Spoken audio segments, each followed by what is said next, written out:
What's up guys, welcome back. This is anime fiction. You'll be watching What If Naruto Were an Artificial Intelligence in Marvel Part 9. Now, let's begin. What's Jessica Jones, a private investigator based in Hell's Kitchen, was operating her alias investigations from the living room of her rented apartment due to financial constraints. Jessica was not only a detective but also an individual with superhuman abilities, recognized for her exceptional strength, speed, and stamina. For some time, she had established a certain reputation in the more obscure areas of New York. She did not typically engage in elaborate grooming.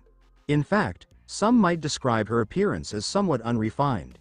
Jessica was frequently observed in a well-worn black leather jacket, faded fitted jeans that appeared to have undergone numerous washes, and scuffed black leather boots adorned with various patches. For her, efficiency and adaptability held greater significance than style. As she expressed, feminine clothing simply obstructs.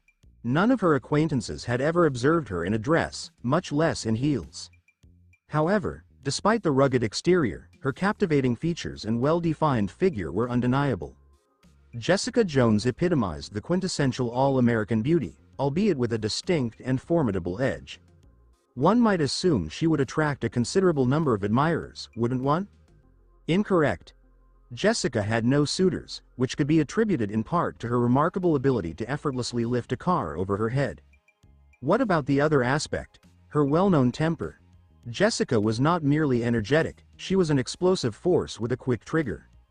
Following the loss of her most recent high-priority target, Eric Magneto Lencher, the enigmatic leader of the Brotherhood of Mutants, Jessica found herself seeking new employment opportunities once more. Currently, her responsibilities primarily involve locating lost pets, capturing incriminating images of unfaithful partners, and recovering stolen microwaves. Up to this point, her latest case had personal implications, to some extent. The landlord arrived, seeking assistance urgently.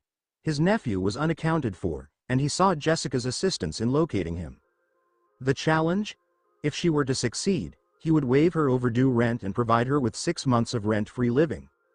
Jessica was far from perfect, yet she possessed a keen intellect. The offer was exceptional. She accepted the job promptly. The nephew who is currently unaccounted for is named Thomas Ed, a young man in his 20s who describes himself as a freeloader. He associated with local individuals engaged in minor criminal activities, primarily undertaking low-level tasks. Leveraging her keen insight, Jessica identified several of his regular associates. There was a discussion regarding Thomas's potential involvement in a smuggling operation facilitated by a questionable broker. Details regarding the specific items being smuggled remained undisclosed, with only a vague reference to it being a significant operation. Their approach to the topic raised significant concerns. These individuals were not merely frightened, they were in a state of deep fear. Jessica had encountered that type of fear previously. This position was not merely hazardous, it was potentially fatal. A significant force was at play behind it. However, Jessica Jones was already experienced in this field. She understood precisely how to proceed, identify an informed individual and extract the truth from them. Timeless, yet impactful. Her objective? Michael John, a prominent figure in the smuggling operations within the region. And she indeed triumphed over him. After delivering a decisive blow and effortlessly lifting an entire vehicle above her head in his presence, Michael succumbed under pressure. You and Thomas found yourselves in the same predicament. What brings you here to speak with me while he remains absent? Jessica's gaze pierced through him with unwavering intensity. I must clarify that I am not involved in that situation. I had advised Thomas against accepting the position, Michael stated, gesturing with his hands in a defensive manner. I have extensive experience in this field, far surpassing his years. I was aware of the risks involved, however, the potential rewards were extraordinary. Successfully executing this would ensure financial independence for a lifetime. The most recent update I received indicated that Thomas was in the process of recruiting several individuals to join his team. Jessica focused intently. I require specific information. I lack specific information. One needed to be present to understand, Michael stated hastily, perspiring. Please do not misunderstand. My inquiry is not regarding the job itself, but rather about the individual who extended the offer. Michael's complexion became noticeably ashen. I cannot disclose that information. You may not fully grasp the implications. Speaking on this matter could have serious consequences for me. Jessica's fist struck the hood of the car she had previously lifted, resulting in a significant dent. If you choose not to communicate, I will take decisive action. The recollection of her resilience, and that alarming impact, remained vivid. Michael paused, taking a deep breath before ultimately conceding. Understood. Please refrain from disclosing that I was the source. He leaned in closely, his voice just above a whisper. This is Uzumaki Industries. Jessica maintained a neutral expression, yet a shadow seemed to flicker in her eyes. Naruto's name was increasingly appearing and undesirable. She had inadvertently uncovered a situation that extended well beyond a simple missing persons case. A situation that was fraught with peril and intrigue. Within the confines of Sword Headquarters, in the meticulously crafted combat chamber, its walls fortified with Kree alloys engineered to endure high-intensity impacts, Victor Von Doom stood ready, golden magical rays illuminating his armor. From his hands emerged shimmering threads of magic, intricately weaving together to create a radiant longsword of golden light. Before him stood Wanda Maximoff, recognized as the Scarlet Witch. Chaos magic coursed through her veins, and in her hands, two crimson energy whips glimmered like coiled serpents, radiating with raw, untamed power. Naruto positioned himself just outside the chamber's barrier, arms crossed, attentively watching the sparring session between the two participants. With a sudden flash of gold, Doom advanced, his sword cutting through the air at an extraordinary angle. Wanda maneuvered with remarkable agility, executing a mid-air flip as her energy whips surged forward with precision, advancing toward Doom.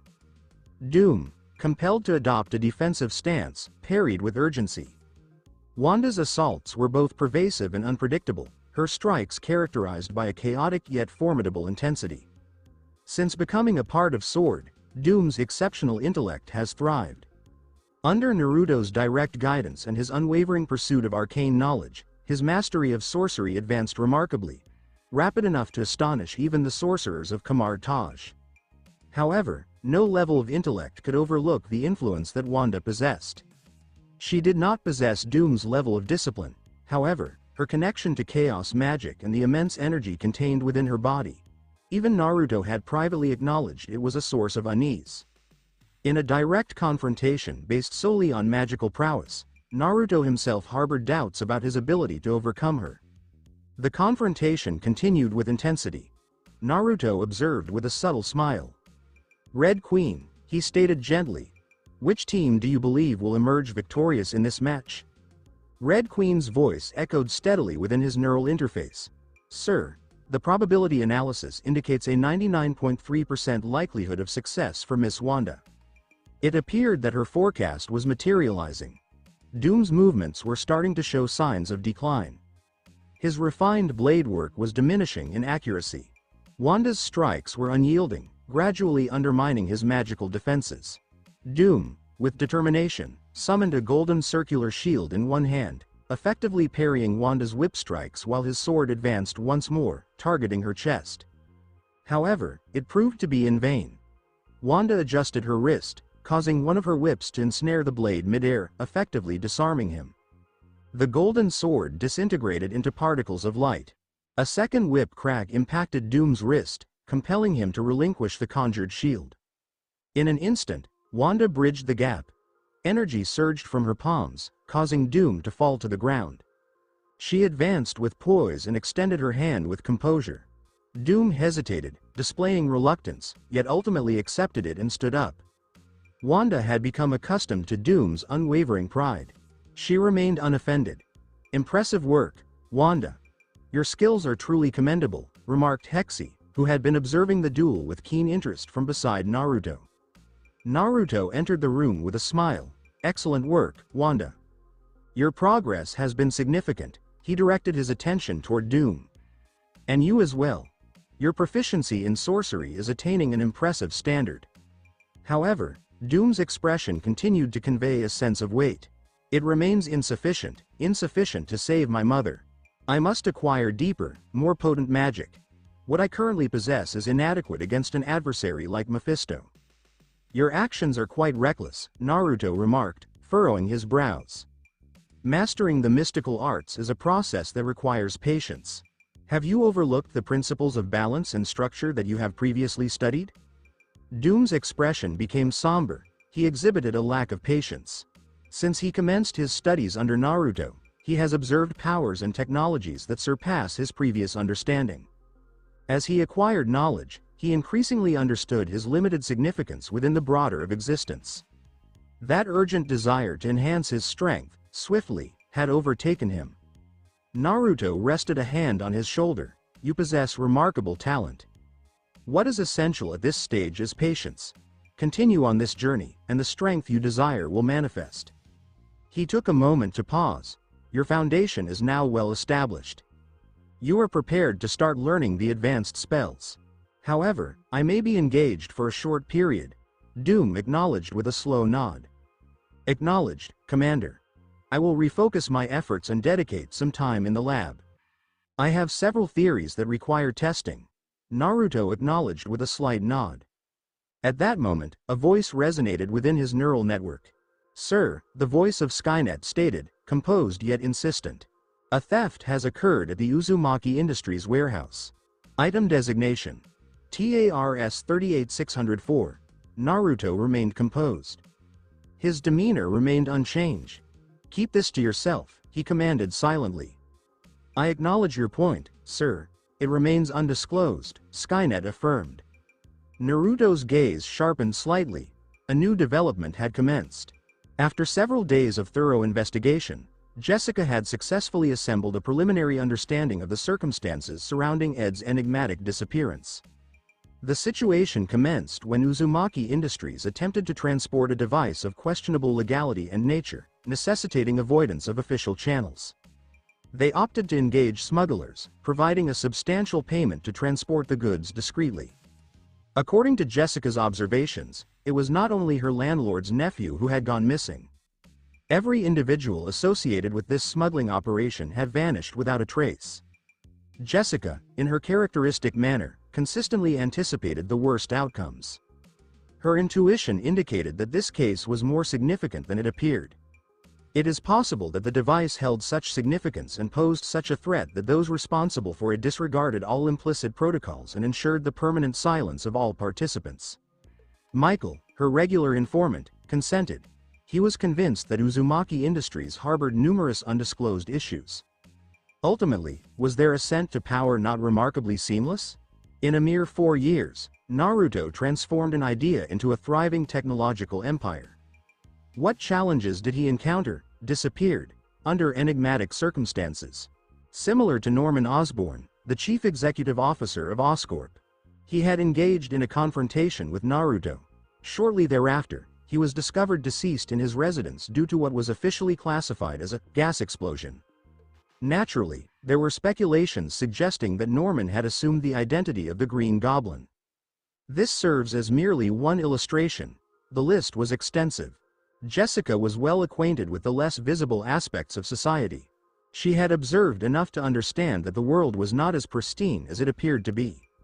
Nevertheless, she consistently remained committed to every case. Regardless of the complexity or the challenges involved, once she accepted a task, she ensured its completion. That was her code. Michael informed her that the goods, regardless of their nature, were scheduled to arrive at a designated dock in New York. That is her current location. The docks were enveloped in darkness, absorbing every fragment of light with an insatiable intensity. The atmosphere was humid and chilly, prompting her to adjust her jacket for added warmth. It appears they have a talent for making a memorable entrance, she remarked, narrowing her eyes at the containers. Her gaze fixed on one. A container, its paint worn and faded, still subtly displayed the letters, Uzumaki Industry. Bingo, Jessica remarked with a decisive snap of her fingers. She meticulously circled the container, assessing it for any vulnerabilities. She proceeded directly to the front doors with confidence. With determination, she grasped the metal doors and forcefully pried them open using her considerable strength. Inside, there was a solitary, foreboding black box. It measured approximately 3 meters in height and 2 meters in width. Displayed prominently in bold white letters across the front was TARS 38604. Is this what Uzumaki Industries went to such lengths to smuggle? Jessica inquired, her eyes narrowing with suspicion. Subsequently, footsteps, initially subdued, yet consistent. A presence was approaching. Jessica pivoted with precision, noticing a cluster of figures materializing from the darkness, each exuding a palpable sense of aggression. Excellent, she sighed. She then elevated her hands and advanced a step forward. Hello, I seem to have lost my way. Could you please direct me to 10th Avenue? Once she was within range, she delivered a forceful punch. She anticipated overwhelming them and addressing the remaining matters subsequently. However, her punch was intercepted and did not connect. Apprehended, her fist was halted abruptly mid-swing. In the faint glow of the streetlight, she observed the man who obstructed her path. Her eyes expanded in surprise. It was Ed. The identical Ed for whom she had been contracted to search. At this moment, there was an indication that something was amiss. His eyes exhibited a subtle purple luminescence, and his demeanor was disconcerting. Jessica was fully aware of the strength behind her punches. She possessed the ability to bend steel. If Ed handled that effortlessly, it indicated. It was either the case that her landlord had misrepresented Ed, or Ed had undergone a significant transformation. A potentially hazardous situation.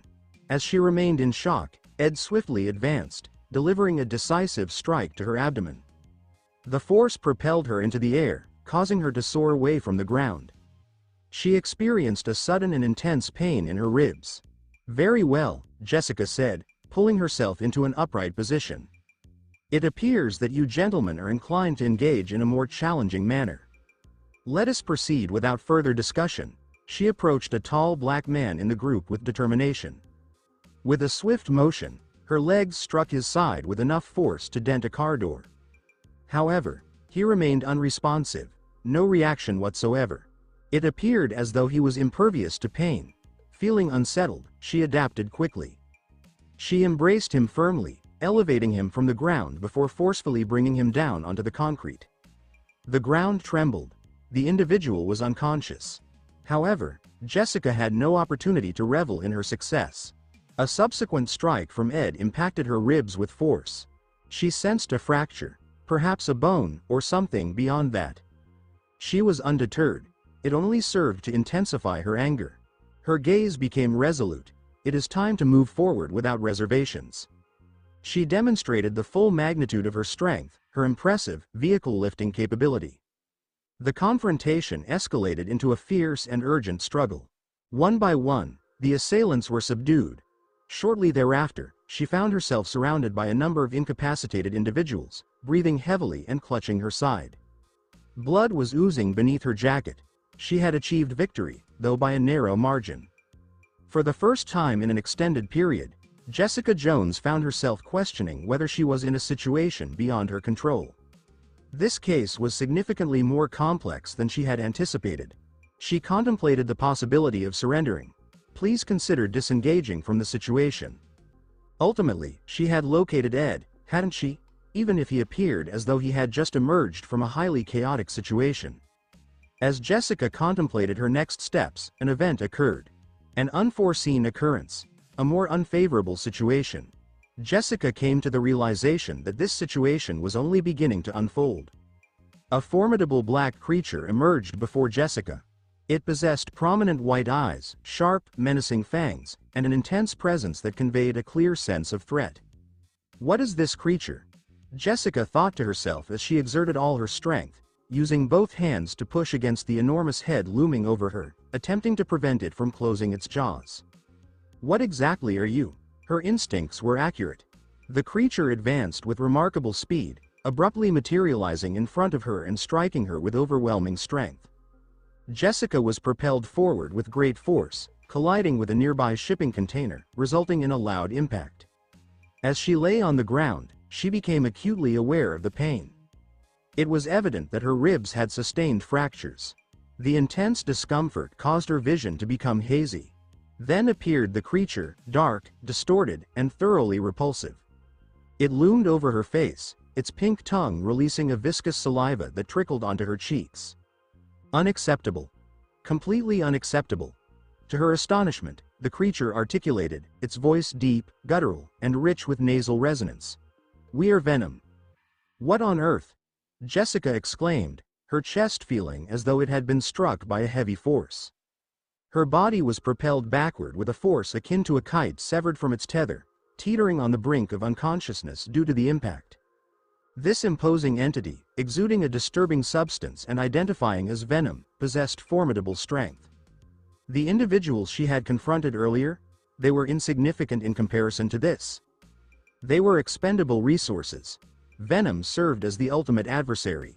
Impact. She made a significant impact upon landing. She experienced intense discomfort throughout her entire body. She felt disoriented. Without warning, a sticky appendage wrapped around her waist. It was the arm of Venom. It extended with remarkable elasticity, drawing her toward him with an alarming force. It brought to mind Mr. Fantastic, Reed Richards, which added to the unsettling nature of the situation. Jessica faced a significant challenge, but the next moment revealed a large, dark fist approaching her with alarming speed. She maneuvered her body with precision at the critical moment. The punch failed to connect and struck the ground, resulting in debris that caused discomfort to her face. Summoning all her strength, she crouched and then propelled both legs directly into Venom's abdomen. The discomfort emanating from her fractured ribs almost caused her to lose consciousness once more. Venom, unexpectedly agile given his size, executed a mid-air flip and gracefully landed atop a nearby container. With a piercing screech, he lunged directly at her. Jessica positioned herself carefully. Timing this type of aerial maneuver was essential. Her strike made direct contact with his face. The impact of her fist against his slick exterior caused a wave of discomfort, yet she persisted. Her long legs struck his abdomen forcefully, and as he stumbled, she delivered a punch with all her strength. Impact. Her fist struck his face with force, causing his head to turn sharply to the side. His distorted tongue hung from his mouth, oozing with a repulsive substance. She asserted that she could observe fragments of flesh adhered to it. That was certainly not meat from an animal. Venom turned his head deliberately, remaining unfazed. His prominent eyes fixed on her, accompanied by a sardonic smile. He traced his fangs with his tongue, methodically cleaning off the remnants of meat. Jessica was unable to respond in time. His subsequent move was aimed directly at her face. She instinctively raised her arm to shield herself, but the true impact was delivered to her abdomen. Intense discomfort surged through her abdomen. It felt as though a powerful force was surging through her core. Venom unleashed a powerful roar, elevating her effortlessly into the air as if she were a mere ragdoll. With a significant splash, Jessica was propelled directly into the Hudson River. The frigid water dulled her discomfort. Her mind ultimately yielded. She lost consciousness. In another part of New York, Wanda walked leisurely with Daisy along a tranquil street, enjoying a well-deserved respite. Since Daisy has successfully addressed her inner fears and gained mastery over her abilities, her playful nature has come to the forefront. "Wanda, what motivated you to join SWORD?" Daisy inquired, tilting her head. Wanda offered a gentle smile. "I find myself uncertain. Perhaps it was destiny?" She took a moment to reflect on the initial encounter with Naruto. It was located within a Hydra facility. She and her brother, Pietro, had uncovered the unsettling black armor. And the unsettling reality that accompanied it. She was uncertain about her decision to align herself with SWORD. Perhaps it was the sense of unity, perhaps it was the mission. Alternatively, it is possible that the black armor played a significant role. Her expression changed slightly. What prompted her to contemplate him once more? As the two young women proceeded along the streets of New York, Wanda abruptly halted. It was subtle, yet she perceived it distinctly: occult practices. "What is it?" Daisy observed the shift in her demeanor. "Dark magic," Wanda responded with composure. "Dark magic?" Daisy inquired, her expression reflecting her confusion. Wanda's attention focused intently on a district in the distance. If her recollection of the map was accurate, that direction indicated the route to the docks. "I believe it is essential for us to investigate this matter," Wanda stated decisively. When Wanda and Daisy reached the docks, it was already 11 o'clock at night. While New York is renowned as a city that never sleeps, the docks presented a contrasting scene. At this hour, the area had taken on an unsettling emptiness. The only sounds disrupting the tranquility were the soft lapping of river water and the clear echoes of their heels on the concrete. The two quickly identified unmistakable evidence of a violent confrontation. A number of substantial shipping containers had been toppled, while others displayed significant dents, suggesting a forceful impact had occurred. A cratered fist imprint was evident in the ground, indicating that whatever caused it possessed extraordinary strength. A small pool of blood glimmered subtly beneath the moonlight in close proximity. Wanda knelt beside it, spreading her fingers over the bloodstain. A deep red glow emanated from her hand as she activated her chaos magic, striving to trace the origin and sequence of the events. Due to Naruto's unwavering commitment to development, Wanda has significantly improved her ability to harness her powers.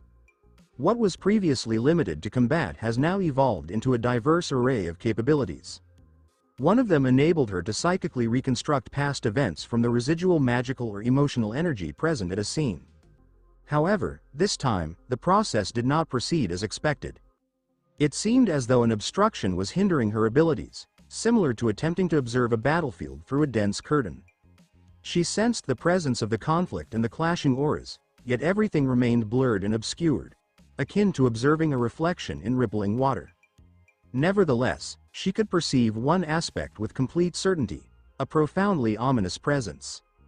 One of the combatants exuded a chilling, malevolent presence, cruel, untamed, and lacking in empathy or restraint. A being of such peril that it instilled a profound sense of unease in Wanda. This was an exceptional confrontation.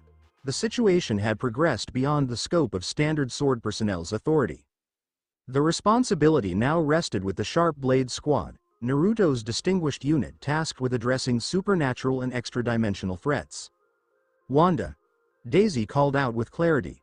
She was positioned on a sky-blue shipping container in close proximity to the impact zone. It appears we have made a significant discovery. Wanda approached with a focused expression, keenly observing Daisy's line of sight. The white letters on the container, once clear, had been intentionally scratched off, though remnants remained visible.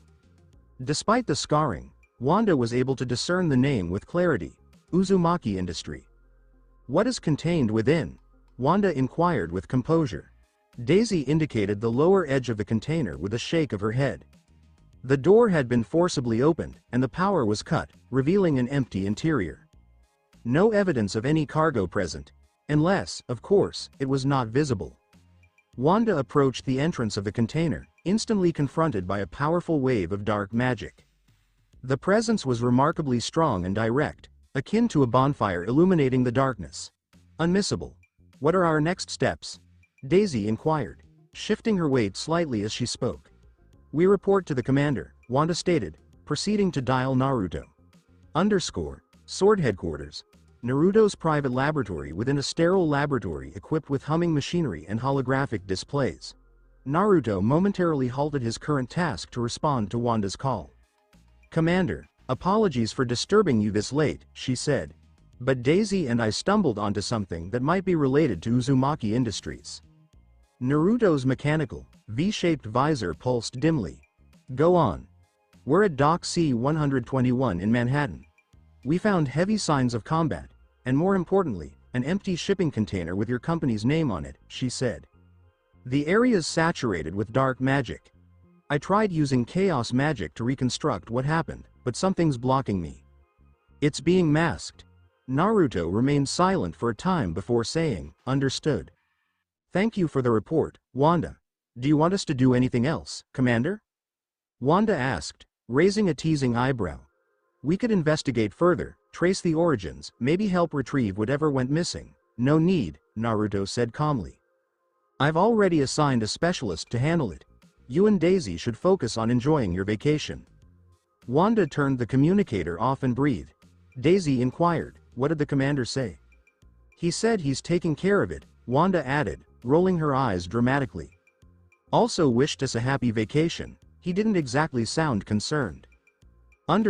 Meanwhile, throughout the city, Jessica Jones carried her injured body back into her apartment. She felt as if every bone in her body had broken. Her chest still burned from the blow she received earlier. Her ribs were almost probably fractured. Any average person would have died by now. Fortunately, she was not regular, and she recovered soon.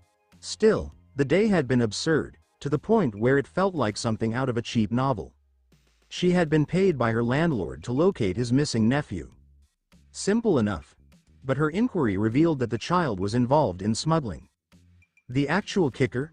The operation was controlled by Uzumaki Industries, one of the world's most powerful companies. To make matters worse, she realized that the nephew possessed powers. Superpowers. After subduing him, she thought she was finished. But that was merely a warm-up. That's when the true threat emerged. A terrifying creature called Venom, pitch black, oozing slime, with bulbous white eyes and razor-sharp teeth. Its breath smelled like rotten garbage. Jessica could now see it whenever she closed her eyes. That hideous face. That oppressive strength. Logically, she should drop the case.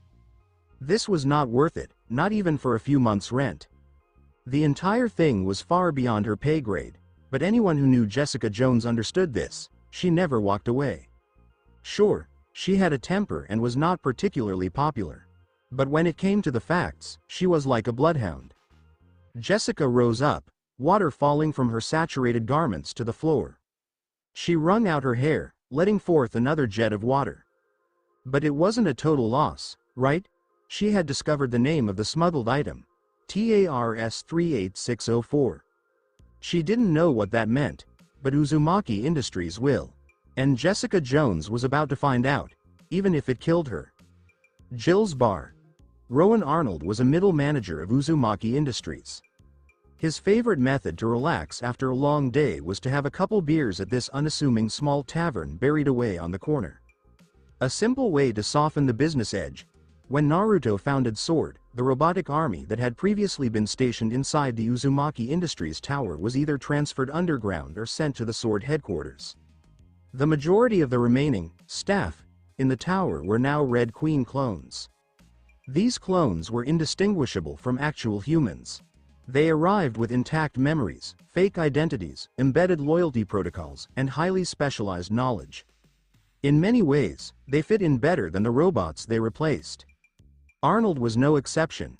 He had a lovely wife named 500, an adorable daughter, and a job that anyone would envy. Life didn't get any better than this. He found himself at Jill's bar tonight, like he usually does. Meanwhile, Jessica Jones sat inside, waiting for her target to accept the bait. She was dressed to kill tonight. A sleek, form-fitting dress caressed her curves in all the right places, and her long, jet black hair flowed freely over her shoulders. Every single pair of eyes in the pub was drawn to her. Jessica didn't need much to get people's attention. Her beauty did the majority of it for her. Men crowded her like sharks seeking blood, one after the other, like moths drawn to a flame. "Excuse me, gorgeous," one man murmured, leaning in and sliding his drink over. "Care for a drink?" Jessica gave him a brief glance before mumbling, "Not interested." The rejection was fast and nasty. The man slunk away in defeat. Jessica was just becoming angry after finishing her third cocktail when her real target appeared. "May I buy you a drink?" Arnold inquired gently. Finally took the bait, Jessica smirked inside. She smiled charmingly. "How could a girl refuse a gentleman like you?" Arnold could feel each jealous glance in the bar burning holes in him. He straightened his back proudly. If any of these losers understood what he did for a living, they'd probably drop to their knees to buy him a drink. Jessica, realizing that her target was completely ensnared, activated the charm. They talked casually for more than an hour. She found it mind-numbing rubbish. But Arnold seemed overjoyed, so much so that he didn't notice when Jessica slipped something into his glass. Arnold was completely fascinated and putty in her hands. There was something alluring about her, not perfume, but a natural aroma that seemed to drive him crazy. So when she requested him to drive her home, he didn't hesitate for a second. Unfortunately, Arnold would be unable to make the trip. Barely 3 seconds after contacting the driving wheel, his head sank forward onto it, asleep. "Sorry, idiot," Jessica mumbled harshly. She instantly went to work. She began extracting Arnold's fingerprint and iris data with a custom toolkit in order to reproduce his biometric access credentials. Her strategy had worked, better than she had planned. Originally, this was all a long shot. Jessica had not expected to get inside. She expected security to stop her at the door and question why she was entering Uzumaki Industries' headquarters building so late. She had her narrative prepared. A concerned relative locating something Arnold had left behind. Surprisingly, she didn't require the story at all. The security man at the front gate was virtually asleep. He didn't even look up as she examined Arnold's ID badge. There are no questions. There are no obstacles. Jessica breezed through all checkpoints using Arnold's iris and fingerprint data. She made her way to Uzumaki Industries' hard archive area, which held paper documents. Sure, physical files were out of date, but a business like Uzumaki Industries would undoubtedly have them. Besides, Jessica wasn't very good with computers. This was her wheelhouse. Navigating the building was nearly too simple. She had not met a single soul. Probably because it was so late in the night. Once inside the archives, she clamped a flashlight between her teeth and began scanning the documents. TARS 376, 386, 38,601, 38,602, she mumbled softly while searching. Finally, she found what she was looking for, TARS 38604. She sat cross-legged on the floor, flashlight gripped in her jaws, and spread the paperwork out in front of her. The file described some type of advanced technology. Most of it was beyond her comprehension: mechanical drawings, engineering terminology, and abstruse design theories. Jessica was not a scientist. After a few paragraphs, her mind was spinning. But she was a brilliant detective, so she sifted through the debris looking for anything valuable and noted it down. She was satisfied, so she carefully packed everything and prepared to depart the same manner she had arrived. Then, "Who are you?" A voice pierced the silence like a dagger. Jessica froze. Her heart skips a beat. Someone had seen her. Jessica rotated her body casually and looked at the security guard, who suddenly had a dubious expression. "Who are you? What are you doing in such a restricted area this late at night?" The guard's face had turned stern, and his hand slid to his belt, preparing to draw his weapon. Jessica thought for a moment before inspiration came. "I came to see Mr. Uzumaki." "Funny," said the guard, crossing his arms and giving her a nasty stare. "His office isn't on this floor."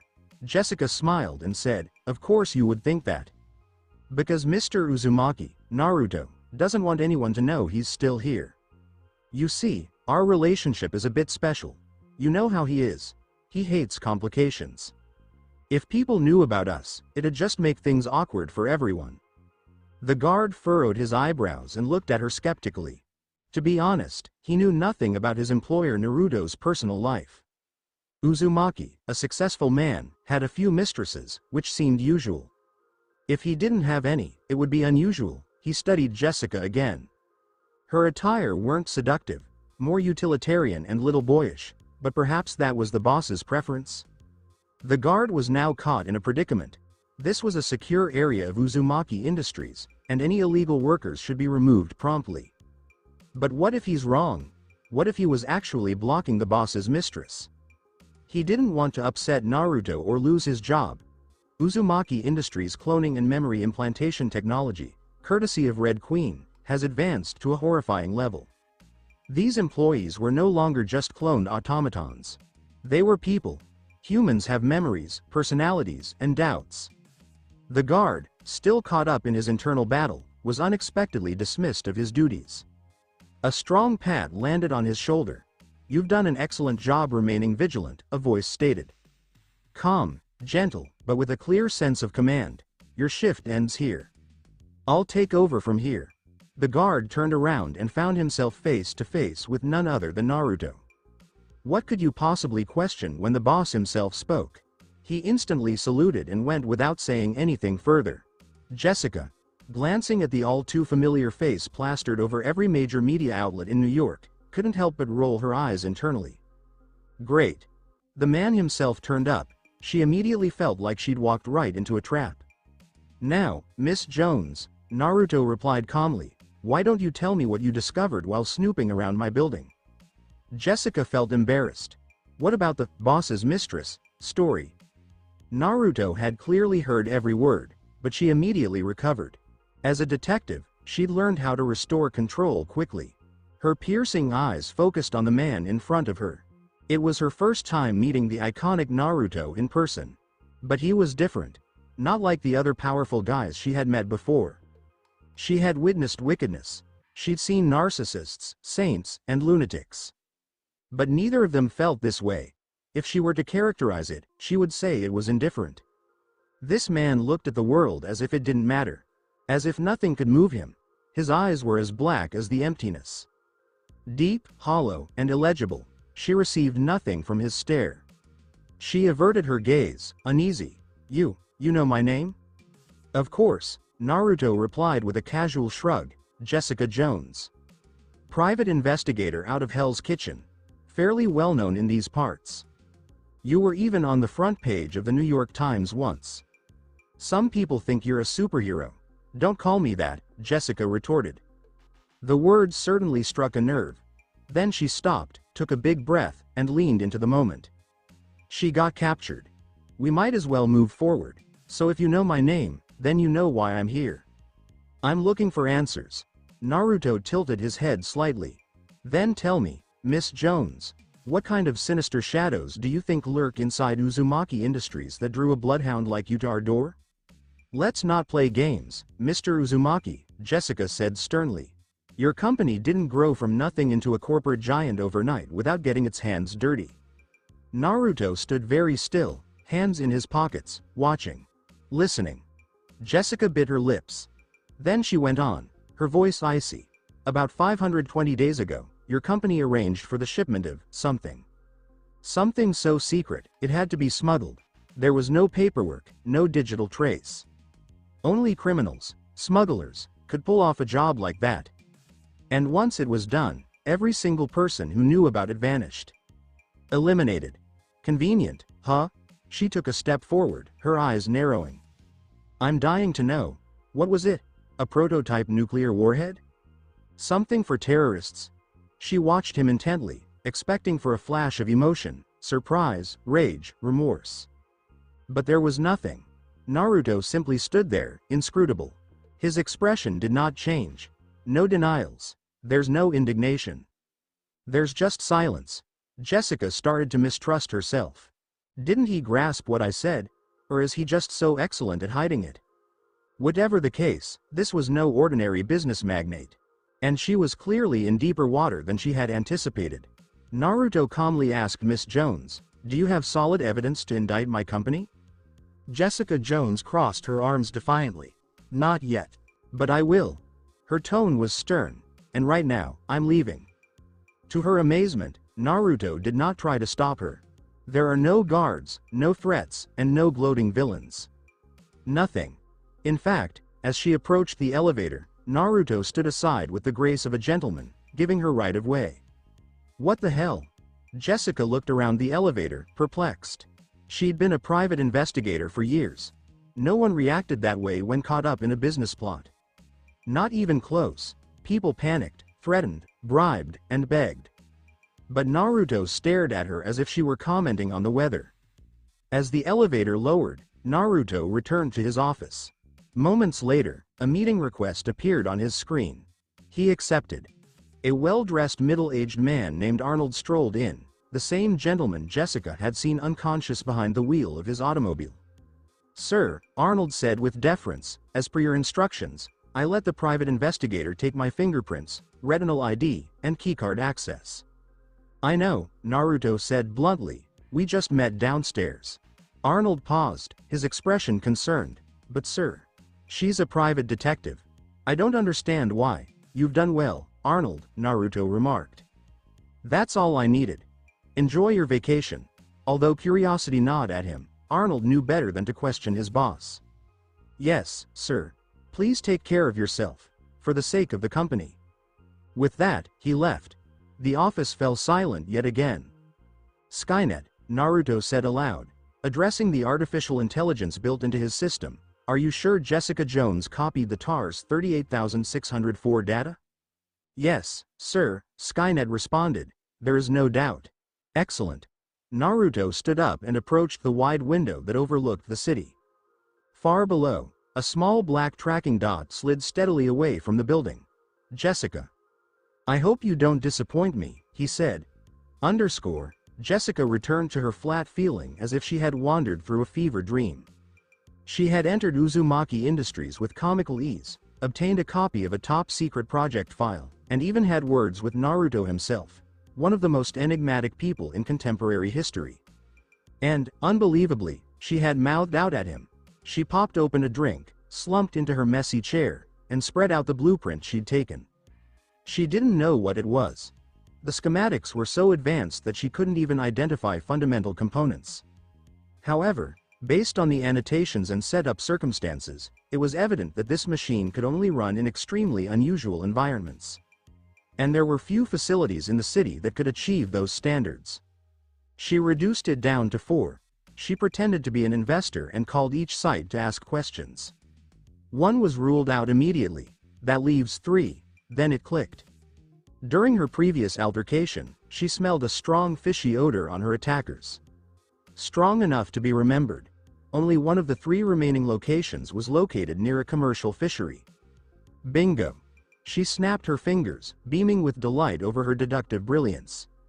As a reward, she opened another beer and drank it quickly before disappearing into the night. Jessica arrived at the spot and scaled the outer fence with practiced ease before landing discreetly in the courtyard.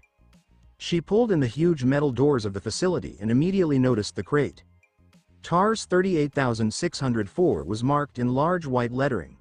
A large equipment stood next to the container, like a chair and a mechanical altar. It was encased in complicated tubes and cables. The seat was encircled by a dense forest of unknown machines, each humming softly with contained power. What Jessica didn't realize was that this chair was once designed by none other than Victor Von Doom, a mind so brilliant it bordered on madness. His original purpose had been to shatter the barrier between dimensions, breach the terrible gates of hell, and rescue his mother from Mephisto's captivity. He had succeeded in breaking through the spatial barrier, but not in saving his mother. The first prototype was destroyed during its initial activation, annihilated in an explosion of unrestrained energy. Jessica now stood in front of the improved version, a perfected and stable interdimensional machine. A seat intended for communion rather than transport. A technology capable of breaking through the fabric of reality and communicating directly with gods. Jessica leaned in, looking at the tablet. Outside the window, in the moonlight, a black figure sat unmoving. Its long, lanky shadow spread over the floor like spilled ink. Twin white eyes shone with hunger, as a grotesquely long tongue darted across razor-sharp teeth. Venom had arrived. Jessica did not detect the attack until a gust of wind roared at her. She jumped to the side reflexively, almost avoiding Venom's claws as they raked across the concrete floor, leaving deep, shrieking gouges. Venom rose from his crouch and bared his teeth in a vicious grin. "We are Venom," he hissed, his voice filled with unfathomable desire. "And we want to eat your brain." Jessica rolled her eyes and drew away carefully. "Oh, for F*** S sake," she grumbled. "You guys again? Are you black chewing gum or a walking skin disease?" Venom screamed with delight, revealing his fangs. "And why," she said, annoyed, "do you always insist on using the royal we? Seriously, it's just creepy." "RRRAARGHHH." The creature lunged, jaws wide, voice full of hatred. Venom responded with a ferocious growl rather than words. His sharp, shining claws cut at Jessica with a gale-force wind. Jessica sidestepped, sneaking beside the symbiote and delivering a punch to Venom's ribs. The sensation of hitting the slippery, gelatinous mass disgusted her. Venom shifted slightly in response to the hit, his claws cutting into the concrete floor with a screech that sounded like a demon's scream. The floor was scarred with deep gouges that appeared to have been scoured by a bulldozer. Jessica didn't need to consider what may have occurred if those claws had fallen on her. The devastation was etched in stone, literally. Infuriated, Venom raised his enormous arm aloft. His hand transformed into a hammer-like weapon, and with a yell, he brought it crashing down on her. "Damn it!" Jessica exclaimed, her eyes widening at the sight of the falling hammer. There was no way that being crushed by that monstrosity could end positively. She rotated her body barely in time and dodged to the side. She used all of her strength to push Venom off balance. His velocity forced the hammer to miss its target and crash into the machine behind her, creating a resounding clang. The hit didn't bother Venom in the least. He flung his arm horizontally, and the stretched limb struck Jessica's ribs like a wrecking ball. Pain erupted in her chest. The blow struck solidly on her still healing ribs, knocking her backward and snatching her breath. She almost passed out on the spot. Biting her tongue, the pain anchored her consciousness. She gritted her teeth and scrambled behind the machines, hoping for a moment of relief. Venom's clawed hand crashed down on the machinery, causing sparks and dense smoke. Jessica seized the opportunity and pushed forward, her fists slamming into Venom's face like directed missiles. Each hit landed like a rocket punch, her knuckles plunging into the creature's sticky skin. She concentrated all of her remaining effort into her final strike, which she imagined was aimed directly at Venom's nose. Jessica panted as she watched Venom's head shift to the side. Exhaustion dragged on her limbs, and the unhealed wounds sapped her strength faster than she cared to admit. But then, slowly, Venom moved his head back to her. His snake-like tongue slithered across his sharp teeth, bringing back that mocking grin. "That was a hell of a punch," he managed, his voice rough. "Almost makes me wish I hadn't been so eager to eat your brain." Jessica's face contorted. Her jaw clenched, fists up once again, and she lunged, but before she could land a blow, tendrils erupted from Venom, ensnaring her arm. The tendrils, with a brutal yank, hoisted her up and then smashed her down, her back meeting the floor with a thud. A jolt of agony coursed through her. A cry escaped her, unbidden. Venom's dark form hovered, his tendrils a mass of shadow that held her fast. His hand, tipped with claws, rose, poised like an executioner's. "Well, here we are," she thought, bitterly. Jessica Jones, pinned beneath a sentient pool of black oil. "Are you content?" Strangely, as death approached, her thoughts settled. Her arm shot up, a reflexive gesture, as if it could somehow deflect the fatal strike aimed for her heart. Then, boom! A magnificent crimson beam of energy shot past her, cleaving the air with a power that felt almost divine. Venom was tossed aside, a mere plaything, and sent sprawling over the warehouse floor. Jessica's eyes fluttered, a moment of confusion washing over her. She turned, and there it was. A figure, just a few paces from her. A young woman. She couldn't have been more than 20. Her hair, a cascade of flame, tumbled down her back.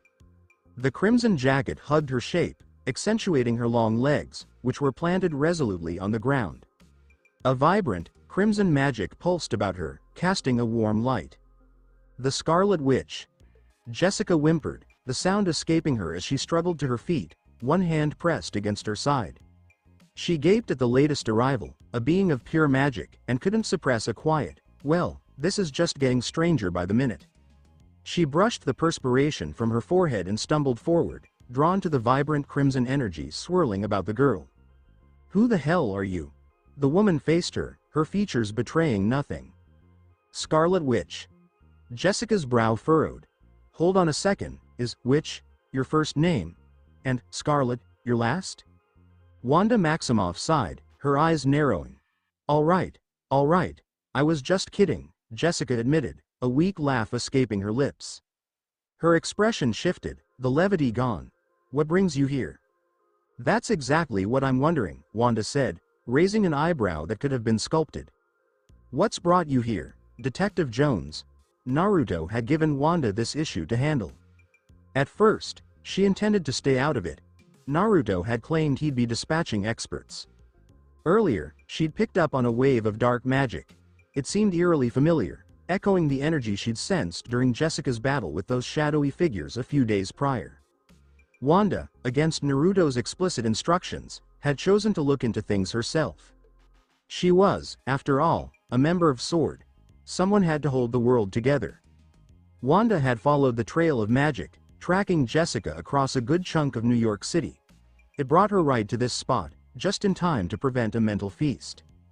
"Watch out!" Jessica yelled, her eyes going wild. Venom, though momentarily subdued, was back on his feet, a guttural growl escaping him. He was coming for Wanda, and fast. Venom's primal scream echoed through the factory as he sprang at Wanda, his claws catching the harsh light and gleaming with lethal intent. His monstrous shape surged forward, a blur of speed and brutality, leaving a putrid odor in its path. Jessica, fresh from their earlier confrontation, understood the creature's lethal nature intimately. That raw power eclipsed even Luke Cage, the most formidable person she'd ever encountered. And those strange, unpredictable powers, a waking nightmare. To Jessica's astonishment, the young woman with the fiery hair didn't so much as blink. Instead, she shifted, and a wave of brilliant red light erupted from her open palm. A surge of chaotic energy detonated, slamming into Venom as he hung there. The moment they collided, the red light detonated, a miniature explosion that sent Venom hurtling through the factory gates. He hit the ground with a sickening thud, a broken heap of flesh. Venom sprang to his feet, a snarl escaping him, and then he struck. The creature's colossal appendages ripped the industrial gate from its moorings, sending it hurtling toward Wanda. It spun, a deadly, serrated projectile. The metal shrieked, a deadly projectile arcing toward Wanda. Wanda just lifted a hand. Her fingers, almost ghostly, spread a little, and chaos magic ensnared the floating door, binding it with unseen tendrils. Suddenly, the door changed its mind, hurtling back at Venom with a vengeance. The sound echoed. The door slammed against Venom, and Wanda's powers took hold. The metal buckled and bent, becoming a crude cell. It transformed into a kind of fortified prison, effectively trapping the symbiote within, much like a creature in a cage. Venom thrashed, his tendrils a blur, yet he remained trapped. Jessica was rooted to the spot, completely dumbfounded. The young woman, seemingly unassuming, had just successfully contained a rather fearsome creature, and she hadn't even seemed to strain herself. This is what genuine superpowers are all about. Next to Wanda, Jessica felt like a gym junkie with a chip on her shoulder. Roar. Venom let out another scream. A tendril snaked through a gap in the crude cage, shifting into a sinister black axe. The door splintered, and he was liberated by the force of the blow. His tongue flicked out, a wild, frantic motion, and with a howl that was pure fury, he hurled himself against Wanda once more, a creature bent on retribution. Wanda stayed composed. Her chaos magic flared again, a crimson light snaking about Venom, a net of vibrant energy. He froze, suspended in the air, his body a flailing mass. A quick flick of her wrist followed. The force of gravity increased. Venom was abruptly pulled down, colliding with the floor and causing the structure to shudder. But just as swiftly, he was airborne again, only to be sent crashing down. Then, to his absolute dismay, he saw his own hand, under Wanda's spell, clench into a fist and deliver a blow to his face. The sound echoed. Venom's tongue, a disgusting appendage, lolled forth as his head hung, dazed. The sound echoed. He landed hard once more. The sound echoed. Drifted. The sound echoed through the air. He hit himself in the jaw again. Venom ceased his futile attempts after enduring several humiliating rounds. He hung there, utterly still, his tongue lolling out, a picture of a chastised dog, too cowed to make a sound. Wanda had, against all odds, subdued the beast, for the time being. The danger passed, and Wanda let her arm drop, a visible release of tension. Jessica lingered, her mind racing to make sense of the events that had just unfolded.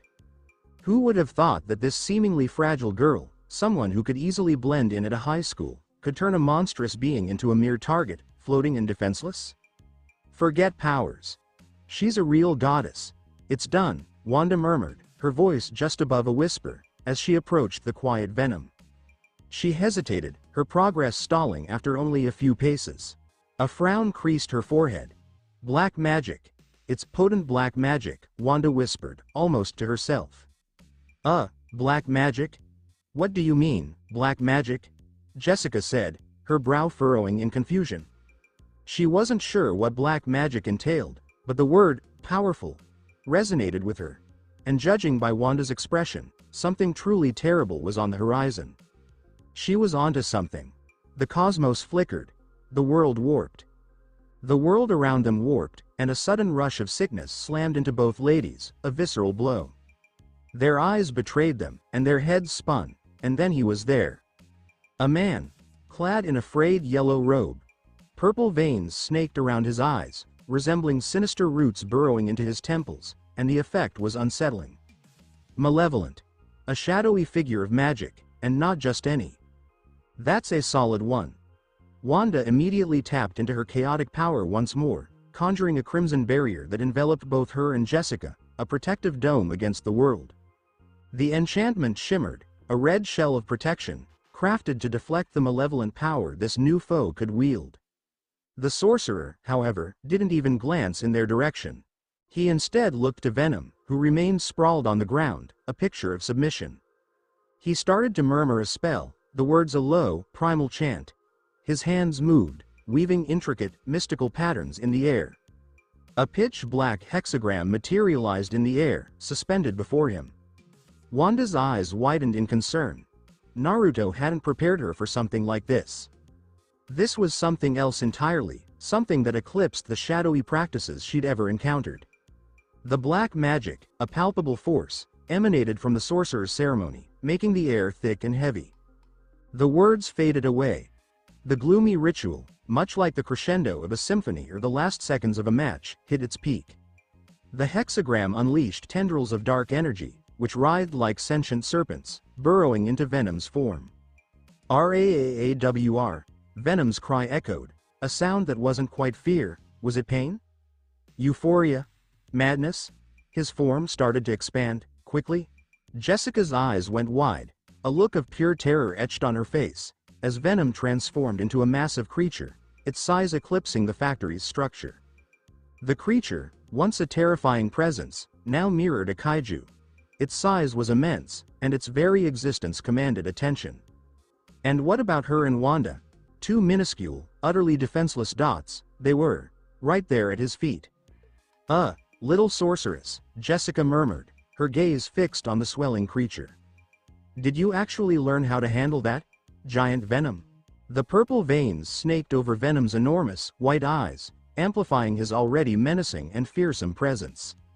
His tongue, a grotesque appendage, hung out, leaving a trail of thick, vile drool that splattered onto the ground with a rhythmic plop. Venom, at that instant, like a deranged lunatic, a wild beast unleashed. "Get back," Wanda shouted, her voice firm, as she reflexively retreated a step, her gaze locked on the creature. "Gladly," Jessica said, her voice lacking the usual superhuman bravado. She had no intention of hurling her petite frame at this towering, 7-meter-high behemoth. She had guts, no doubt, but she wasn't a fool. Venom's roar echoed through the factory, a sound so powerful it rattled the walls and sent a cloud of dust cascading from the roof. His enormous eyes, now marred by those unsettling purple veins, fixed on the two women below, a predator's gaze. His enormous arm descended, a wrecking ball in motion, and the earth shuddered beneath the impact. Boom! The explosion was akin to a little nuclear detonation. The concrete floor fractured, a gaping wound from which debris erupted, scattering in a violent spray. The pieces slammed into the surrounding equipment, a cacophony of clanging metal. Wanda emerged from the wreckage, a crimson streak, and touched down lightly on the bare floor. The second blow landed nearly immediately. Venom's arm transformed, becoming a massive black warhammer. With a furious bellow, he swung it down, aiming for her. Jessica's pulse quickened, a lump forming in her throat as she observed. What if it had been her? She wouldn't have had a chance to cry out. Wanda's gaze fixed on the approaching threat, her mind narrowing. The crimson chaos magic enveloping her solidified, a glimmering, glass-like shell, as she deftly sidestepped the hammer's swing. Boom! The earth erupted once more. The crimson light of Wanda's aura blasted outward from the point of impact, a streaking flare. She hit the ground hard, a bone-rattling impact, but the chaotic magic enveloped her, absorbing the force. The sound echoed. The floor bore a deep scar, a trench left by the shockwave's passage. Wanda rose, brushing the dust from her clothes. Despite the severe treatment, the hammer hadn't done her any real damage. Her gaze, a blade of ice, fixed on the transformed behemoth of Venom. From that little moment, she felt it. His form was saturated with a powerful, dark enchantment. Had this been earlier, she could have found it difficult. But now, Venom, frustrated by his quarry's continued resilience, unleashed a furious growl and lunged forward. Jessica, seeing from afar, could practically feel the earth shake beneath her as his enormous feet struck the ground. Wanda let her arms drop. Scarlet light erupted from her hands, warping the very air around her. She propelled herself skyward, twisting mid-flight to align with Venom's descending punch. Her arms folded, a surge of energy coursing through her. Jessica's mouth fell open. What on earth was she thinking? She had strength, no doubt, but she was still a girl. How was she supposed to tackle something the size of a truck, given her diminutive frame? Boom. The clash of red and black energy erupted with a deafening boom. The whole atmosphere shuddered, and shockwaves radiated, creating discernible bands that repelled all in their path. Wanda spun through the air, then touched down with a graceful flourish. Venom, however, was sent sprawling, his bulk a ragdoll against the factory's structure. He smashed through the wall, a human wrecking ball, and vanished from sight. Did they tie? No, Jessica couldn't believe her eyes. The little sorceress had just come out on top. The battle raged on. Wanda, relentless, surged forward once more, denying her adversary a moment's respite. Her fingers danced, weaving chaos magic into a whirling crimson maelstrom. Venom's arm was snagged. The instant it happened, things started to fall apart. Yet, curiously, there was no bloodshed, no visceral horror. Instead, a dark, enchanted substance simply dissolved, vanishing into the ether. Then, as if defying the inevitable, the arm reformed with remarkable speed. Venom, with a guttural growl, transformed his last arm into a colossal blade, bringing it crashing down toward Wanda. Wanda's gaze sharpened. A quick gesture. A tendril of shimmering magic, as fine as a hair, snaked from the vortex. Snap. The enormous blade arm was cut off at the base, a clean severance. The dark, tendril-like flesh undulated across the ground for a moment, then fell silent. Wanda's magic surged once more. She ascended, pausing just above Venom's head. Then, with a burst of scarlet, she plummeted. Venom unleashed a flurry of black tendrils, thrashing and snapping to intercept her, but she brushed them aside. Fueled by raw power and a singular purpose, she slammed into Venom's chest. Boom. A dense, black cloud billowed forth from the point of collision. Jessica, observing from a distance, steeled herself. The ground shook with a ferocity that made her stumble. The smoke hung thick in the air, rendering her sight useless. Was she even real? The smoke dissipated, revealing a gaping chasm. Inside, a disoriented middle-aged guy lay, his face pallid and his chin shadowed by beard. His bleary eyes blinked awake, and he mumbled, still half asleep. What day is it, exactly? Jessica simply stared. Nope. She wasn't like anyone else. Not a chance. Wanda couldn't help but let out a weak laugh. So this confused, scruffy middle-aged man was actually the terrifying monster from earlier. Meanwhile, a strange sorcerer who had been calmly monitoring the battlefield made a rapid gesture with his palm and vanished into the twisting air. In the next moment, he emerged in a strange realm, parallel to the real world but wholly independent from it. The mirror dimension.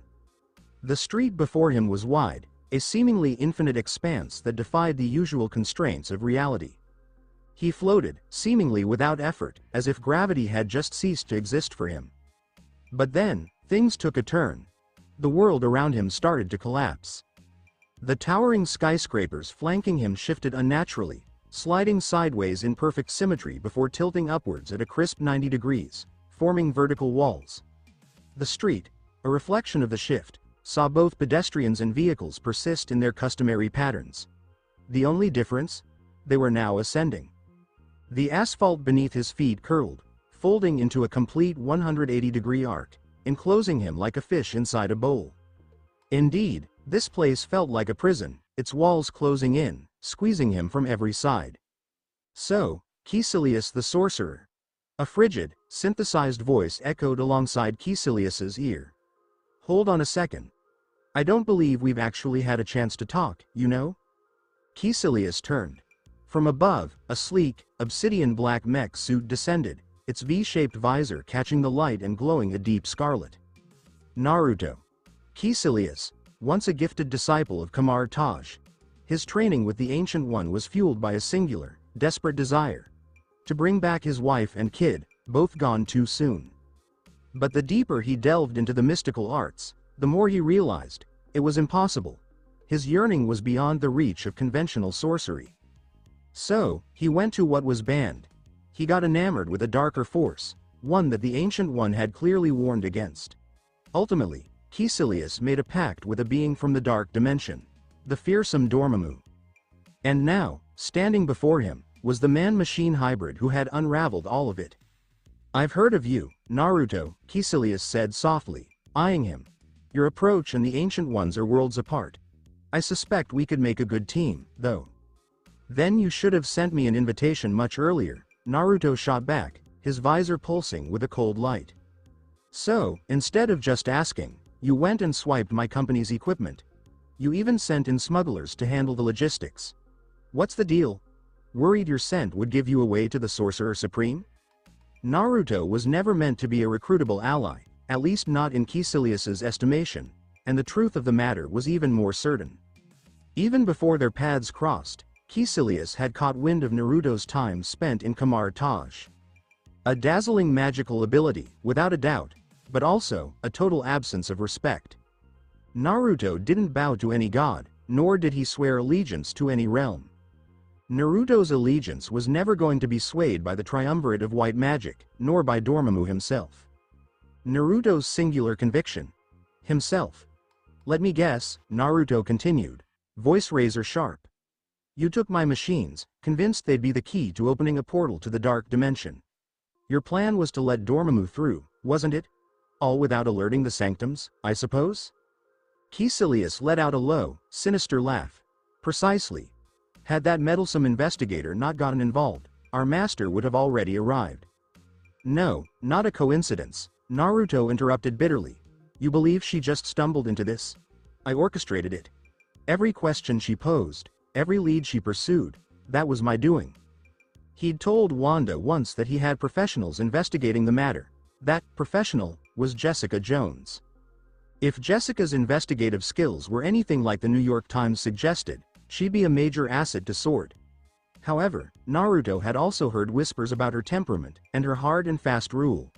No corporate clients, and no cases that were, in her words, weird and messy. Unfortunately for her, this one checked both criteria. Naruto, well, he got inventive.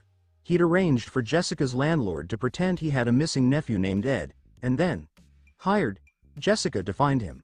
A little data manipulation, a few faked files, and presto, that conveniently missing individual became Jessica's landlord's son. This way, Naruto could examine her abilities and decide if she was worth enlisting into Sword. "Absolutely voluntary. You did a good job of hiding yourself," Naruto said, his voice cold. "You hired smugglers to swipe my machines, and then you wiped them all out. P-Cerebrum, you may have some skill as a sorcerer, but you're a truly terrible criminal." P-Cerebrum gaze hardened. "Perhaps those aren't my strong suits, but that's irrelevant at this point." He advanced, his voice a low, menacing growl. "This is the final destination. Dormammu approaches, and our master will arrive shortly." Black magic began to pour from his body, forming indistinct but deadly-looking weapons, each pulsating with dark energy. "I think we're past the point of discussion," P-Cerebrum mumbled. "Let me take care of you first."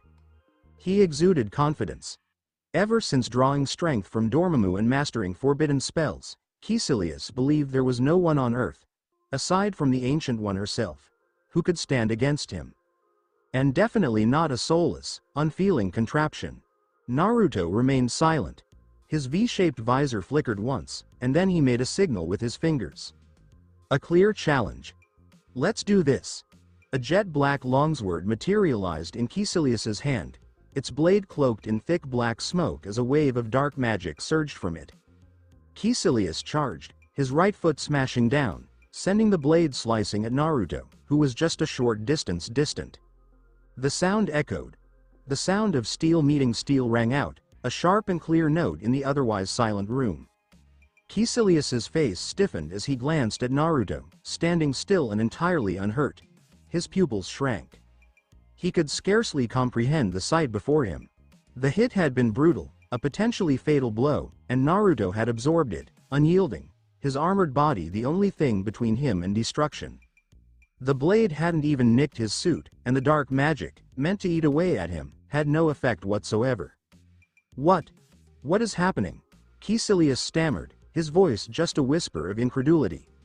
He'd anticipated Naruto's arrival would be heralded by some form of magical shield, or maybe even a counterspell of comparable power. He'd never pictured the guy simply absorbing the hit, unmoved. Suddenly, a tremendous burst of power flooded into Naruto's armored systems. Azure light flared from his palm. He lifted his arm, and a jet of energy shot from his repulsor, screaming for P-Cerebrum face.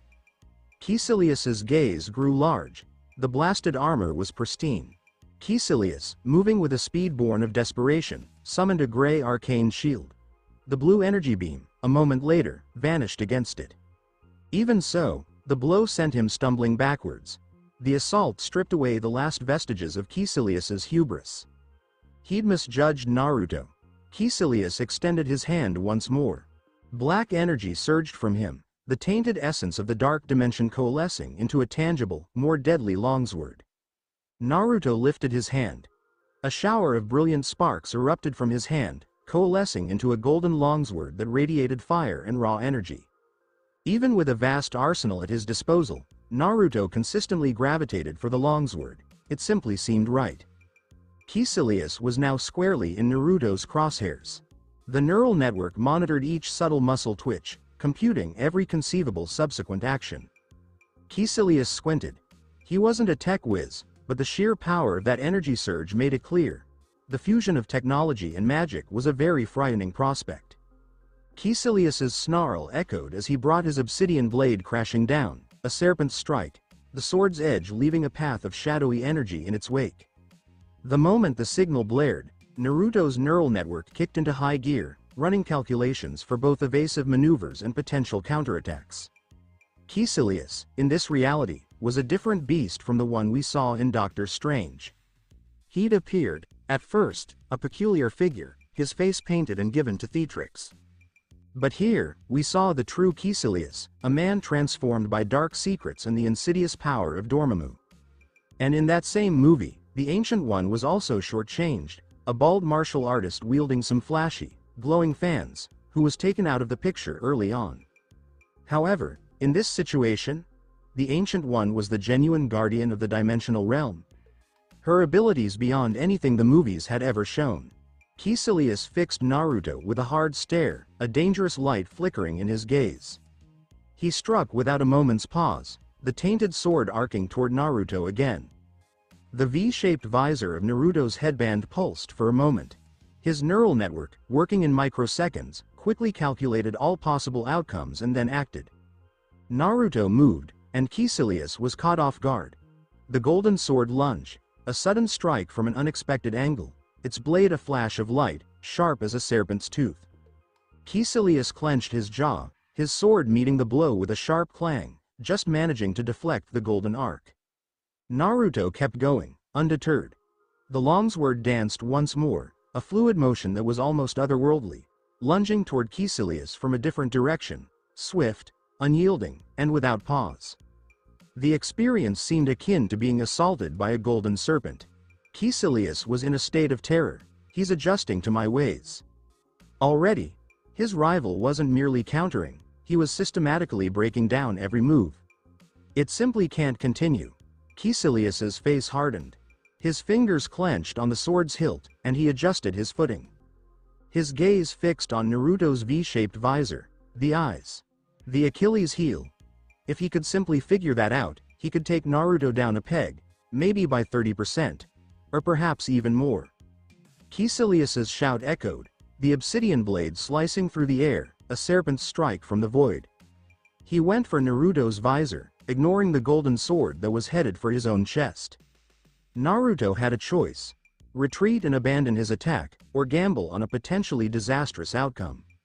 P-Cerebrum acted then, a seasoned combatant's instinct kicking in, driven by a mix of intuition and sheer need, rather than any careful plan. However, gut feelings don't always hold up against artificial intelligence, which has been fine-tuned via many simulations. Naruto stood firm. He ducked a bit, but kept going. The sound echoed. A second, more distinct sound cut through the air. P-Cerebrum sword impacted Naruto's helmet with a clang, sending a shower of sparks flying. That was the extent of the damage. The armor did its job. P-Cerebrum's features contorted with fury. He wanted to unleash a string of curses at Naruto for his sneaky ways.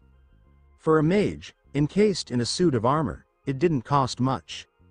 It was a mess. What truly grated, though, was that he'd only seconds before dismissed that very armor, ridiculing it as if it were utterly inconsequential. And suddenly, he was the punchline. The moment had passed, and words were useless. P-Cerebrum was left with little choice but to frantically evade the blade's edge, his only goal to keep it from finding its mark. Arg! A primal howl erupted from P-Cerebrum. Though he just dodged a potentially fatal strike, Naruto's sword nonetheless found its mark, creating a gaping wound in his flank. The blood poured from the injury, a relentless stream. It was obvious that the wounded P-Cerebrum stood no chance against Naruto. Even a P-Cerebrum without a scratch would probably be outmatched. P-Cerebrum was in a bad way after only a few rounds, his body a patchwork of injuries. But suddenly, everything shifted. The mirror dimension's familiar structures, once a faraway blur, now loomed ominously, their surfaces ablaze. The sorcerers, cloaked in black, entered the twisted dimension.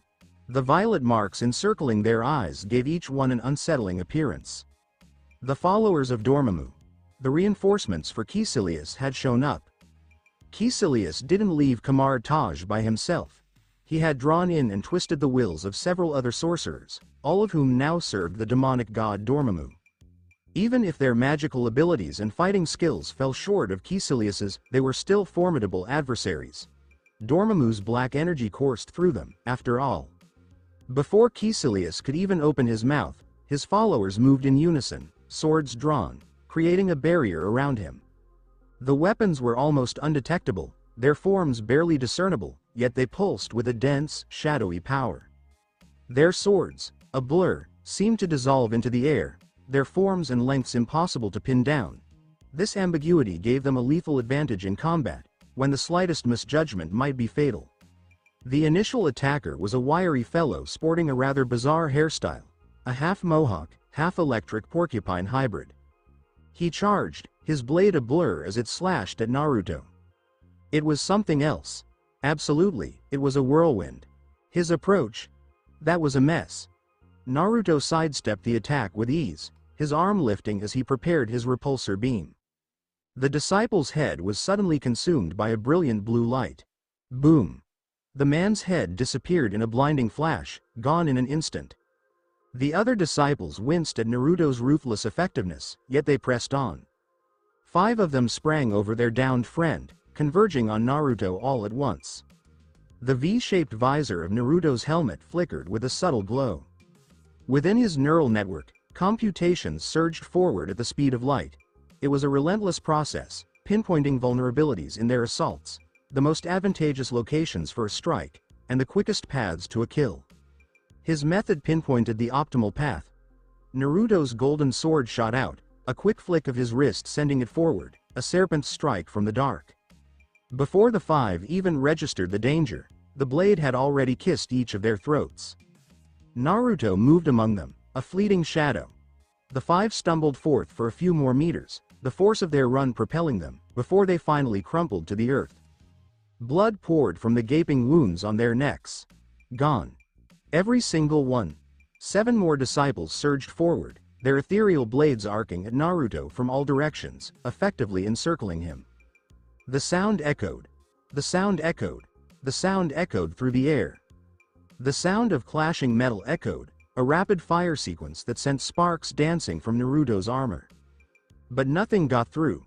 The disciples stared, their faces pale. The black armor shrugged off their assaults. Subsequently, they experienced intense discomfort, sharp pain radiating from their wrists.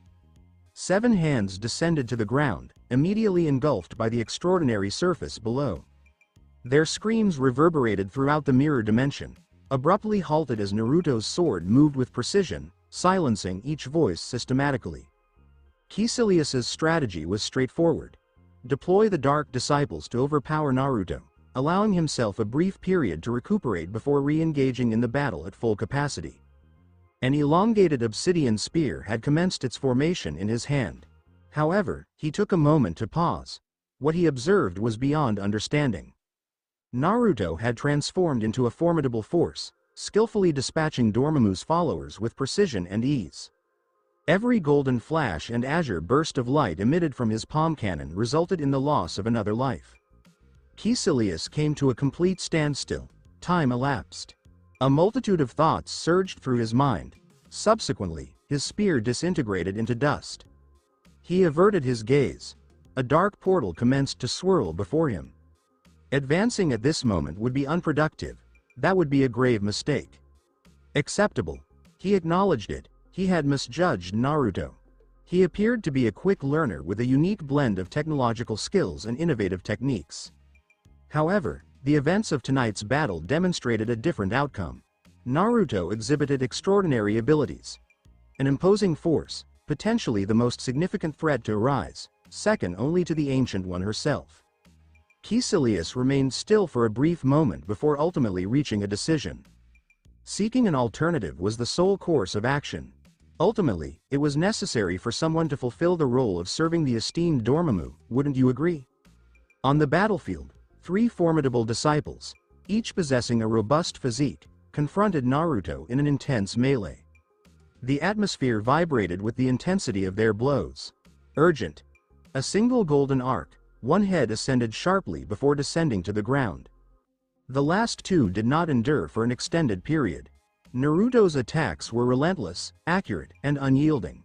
Shortly thereafter, they succumbed to his onslaught, their destinies determined. The mirror dimension became quiet.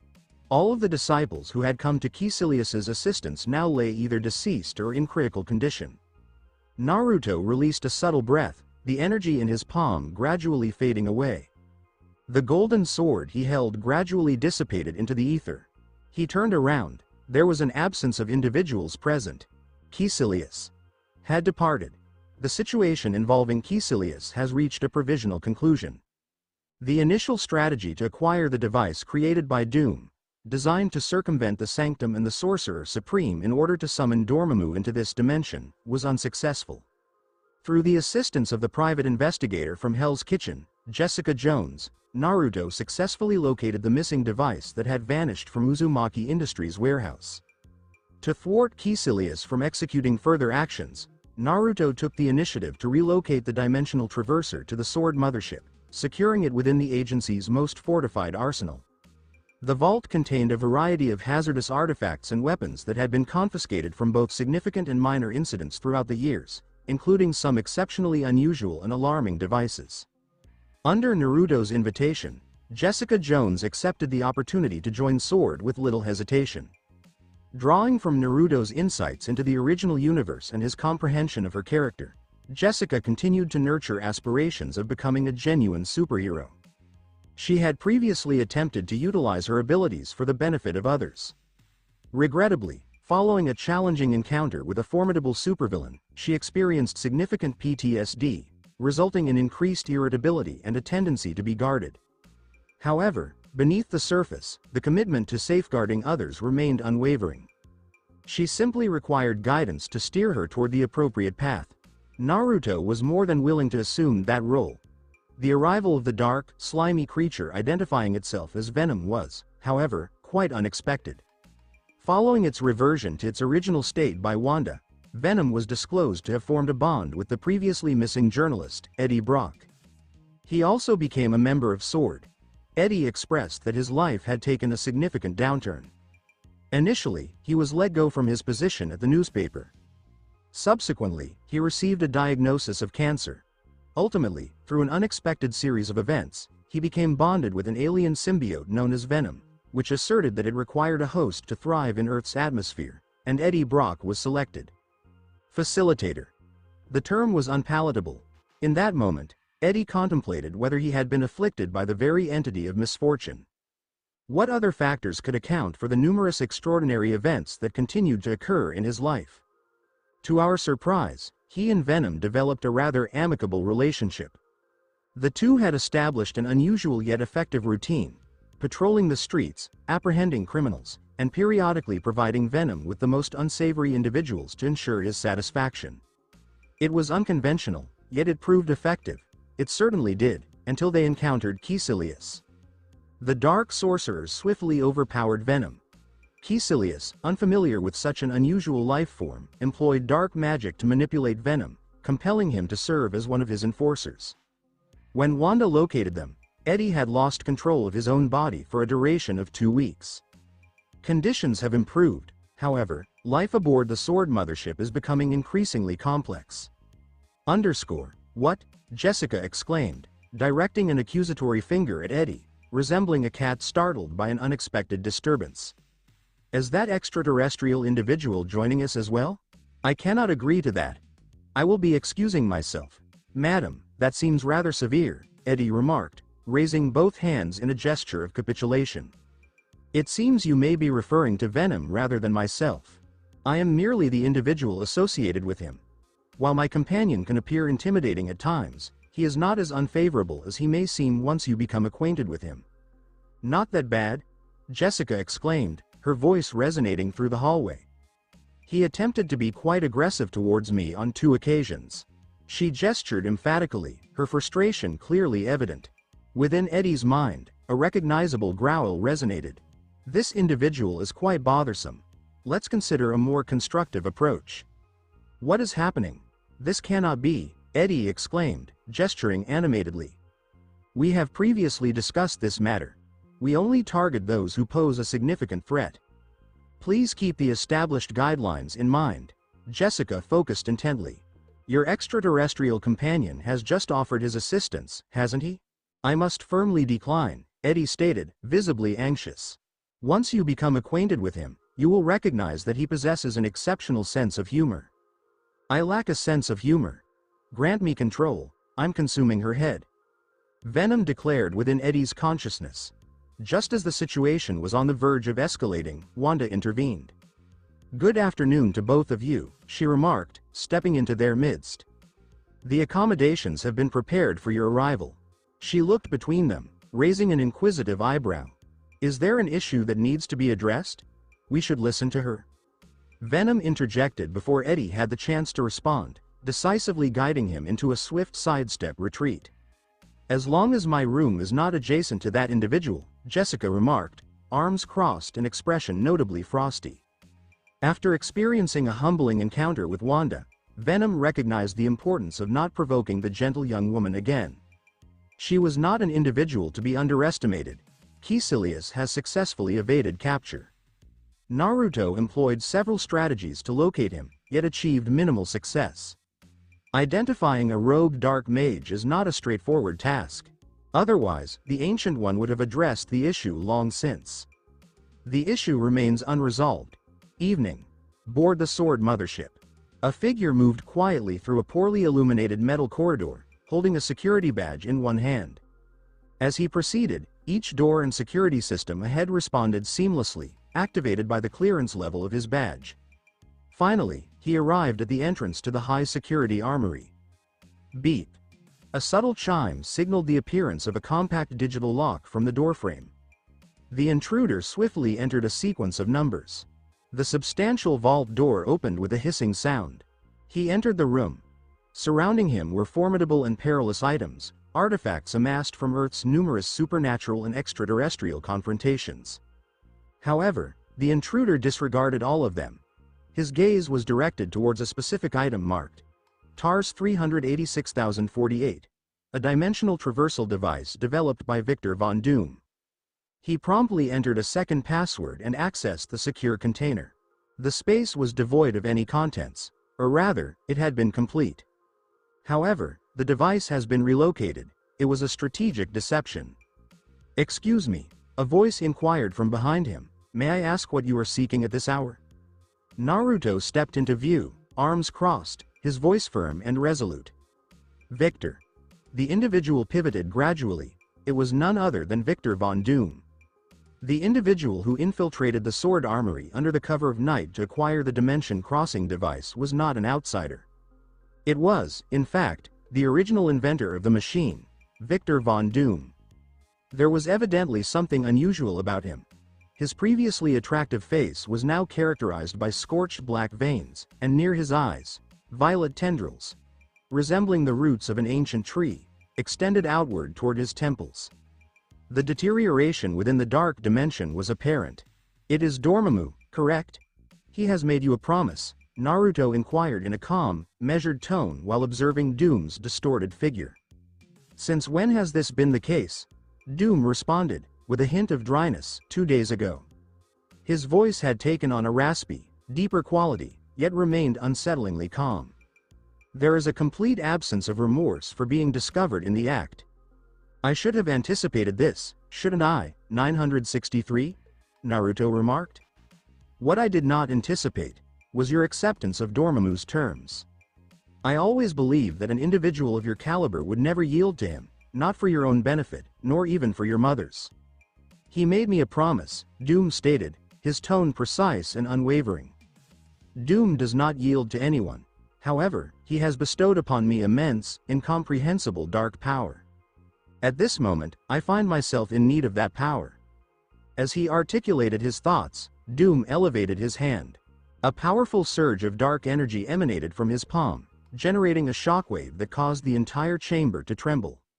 Naruto's trench coat billowed dramatically in the wind, yet he stood resolute, an unwavering figure amidst the chaos. "Do you truly think that by harnessing power from Dormammu, you can confront Mephisto and save your mother from the Hell Dimension?" Naruto inquired, maintaining a steady tone. "I acknowledge that it is insufficient." "Not at this moment," Doom conceded, his eyes reflecting a hint of madness. "This marks merely the commencement of my journey. As the dark dimension envelops Earth, I will harness power from its boundless depths. Subsequently, I will confront Hell directly. I will meet that demon's gaze and liberate my mother from his hold. And then I will ensure he faces retribution, subjecting him to the same torment he inflicted upon her, bit by bit." Naruto reached a moment of clarity. Doom has consistently harbored a singular focus, rescuing his mother from hell. Under typical circumstances, he would not have succumbed to Dormammu's influence. However, his recent advancements in magic have reached a standstill. The prospect of saving his mother appeared more distant than ever before. It was at that moment that Dormammu approached him, presenting precisely what he required. "I apologize, Mr. Uzumaki," Doom stated, his tone stripped of its customary arrogance, infused instead with a hint of something almost individual. "Although it is difficult for me to acknowledge, my experience with sword has been the most fulfilling of my life. Mr. Uzumaki, I hold you in the highest regard. Your intellect is truly remarkable, and you made a commitment to assist me in saving my mother." His voice faltered momentarily. "I find it challenging to express this, but the individual I hold in the highest regard is you." Naruto focused intently. That did not seem to be Dormammu's voice. Those were the exact words of Doom. Subsequently, the emotion dissipated from Doom's tone. "I have decided to pursue a different course. While I have my regrets, I must assert that anyone who opposes me will face significant consequences. Therefore, Mr. Uzumaki, I extend an opportunity to you. Consider withdrawing at this moment. Should our paths cross again, it may be possible for us to avoid conflict." "This offer isn't from Dormammu, is it?" Naruto inquired softly after a prolonged pause. "Pardon?" I inquired. "Everything you just articulated, it originated from you, correct?" Naruto's expression intensified. Dormammu would not expend effort requesting my departure. He would prefer that you eliminate me immediately. When you stated, "I'm giving you a chance to leave," that reflects your true feelings, doesn't it? Indeed. Doom's expression contorted with strain. Doom is not subject to command. "Thank you for the offer," Naruto said with a slight shrug. "However, you should already be aware of my response." Doom dismissed the notion and offered his hand. A dark magic circle illuminated before him. A suit of armor, radiating a mysterious, dark luster, appeared. The rear of the armor opened, and Doom entered with a precise, mechanical elegance. A sudden burst of crimson illuminated the armor's eyes, while the deep green cloak behind it surged under the influence of Doom's dark energy. "Kree alloy reinforced armor," Naruto said, admiring the craftsmanship. "Finished in under 3 weeks. Impressive. Doom didn't reply. Shadows coiled around his armored arm as he raised it. "Forgive me." There was a slight tremor in his voice, just a flicker, before he unleashed a devastating blast of dark power that engulfed Naruto entirely. The energy tore through the reinforced vault, punching a hole through the armory doors made from reinforced Crecium 1.8 alloy. Darkness swallowed everything. But when the smoke and energy dissipated, Naruto stood completely unharmed. Golden light shimmered across his body as his synthetic disguise dissolved, revealing the gleaming black armor underneath. The lenses on his mask pulsed with intelligent light. "There are two things I want to make clear," Naruto said, stepping forward slowly. "First, I brought you onto this ship. I taught you magic. That makes you my responsibility. We'll discuss that more after I've exorcised Dormammu's corruption from your body." And second, the lenses on his helmet flared brighter. "Even with Dormammu's power coursing through you, you're still leagues away from matching your teacher." Doom gave a slight turn of his head. Though the armor concealed his expression, one could easily imagine that his state of mind wasn't good. Bright blue jets of energy burst from the back of his armor as he drove both hands into Naruto, slamming him hard against the armory wall with a loud clang. Despite Doom's usual arrogance, his armor's final design bore traces of Naruto's influence. His thrusters were mounted on the back, unlike Stark's design, which integrated propulsion into the feet and palms. The truth was, many aspects of Doom's armor were fundamentally shaped by Naruto's concepts. These ideas had taken deep root in Victor's mind, impossible to erase. His iron fist smashed toward Naruto's face without mercy. But Naruto simply tilted his head, and the punch struck the Kree alloy wall behind him, leaving a gaping hole. "Not bad," Naruto said calmly. "But the shock absorption and kinetic relay systems of that armor still aren't perfect. This isn't your best, Victor. You can do better. Shut up." Doom roared, swinging again, this time out of sheer irritation. However, Naruto intercepted his punch with a decisive smack and secured it within his palm. Victor struggled to break free, only for Naruto to twist his arm and pin him against the wall with effortless precision. "RRAARGH," Doom snarled. A thruster in his elbow ignited at full power, wrenching him free. He used the momentum to slam his elbow toward Naruto's ribs, but the blow missed as Naruto twisted away, and the attack instead dented the alloy wall deeply. "Dormammu has already clouded your mind. Are you not aware?" Naruto stated, maintaining his firm grip. The Victor the first knew wasn't someone so petty. "Silence!" Doom bellowed, his helmet illuminating in a vivid crimson hue. His armor surged at full output, breaking Naruto's hold, and he launched a furious strike at Naruto's face. Naruto seized his wrist once more, and with a seamless motion, delivered a knee strike to Doom's abdomen, propelling him through the fortified wall of the armory. Jets operated at maximum capacity as Doom advanced through the debris, delivering a rapid succession of strikes to Naruto with the intensity of a relentless warrior. At that moment, it felt as though Doom was not engaging with a mentor, but rather with a formidable adversary. The air around Doom grew cold as black magical energy intensified, wrapping around his fists like ghostly chains. The temperature in the room decreased significantly, with frost developing along the floor and walls. Perhaps it was Dormammu's favor, or perhaps Doom's own innate affinity for magic. Regardless of the circumstances, the dark energy emanating from him now significantly exceeded that of Caecilius, who was once Dormammu's preferred disciple. With a powerful surge, Doom's arms radiated energy, dark magic slicing through the engraved runes on his armor, and released a beam of pure shadow directed at Naruto. Naruto sidestepped, letting the blast tear into the dimensional transporter behind him, triggering a fiery explosion. With a deliberate motion, Doom lowered his arms and conjured weapons. Two ethereal, almost spectral blades materialized in his hands. Boosters activated. In a moment, he stood before Naruto. Doom transformed his hand into a blade and executed a downward slash aimed at Naruto's chest. However, the golden disc of a magical shield successfully deflected the strike to the side, resulting in the table being shattered into splinters. Naruto's hands radiated with energy, as two golden shields effectively countered each of Doom's relentless assaults.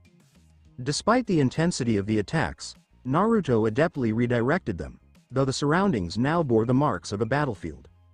The scene appeared as though it had been subjected to significant destruction.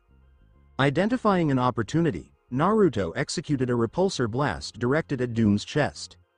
The Kree alloy armor regenerated quickly, but the blast was laced with magic, seeping through and disrupting Doom from the inside.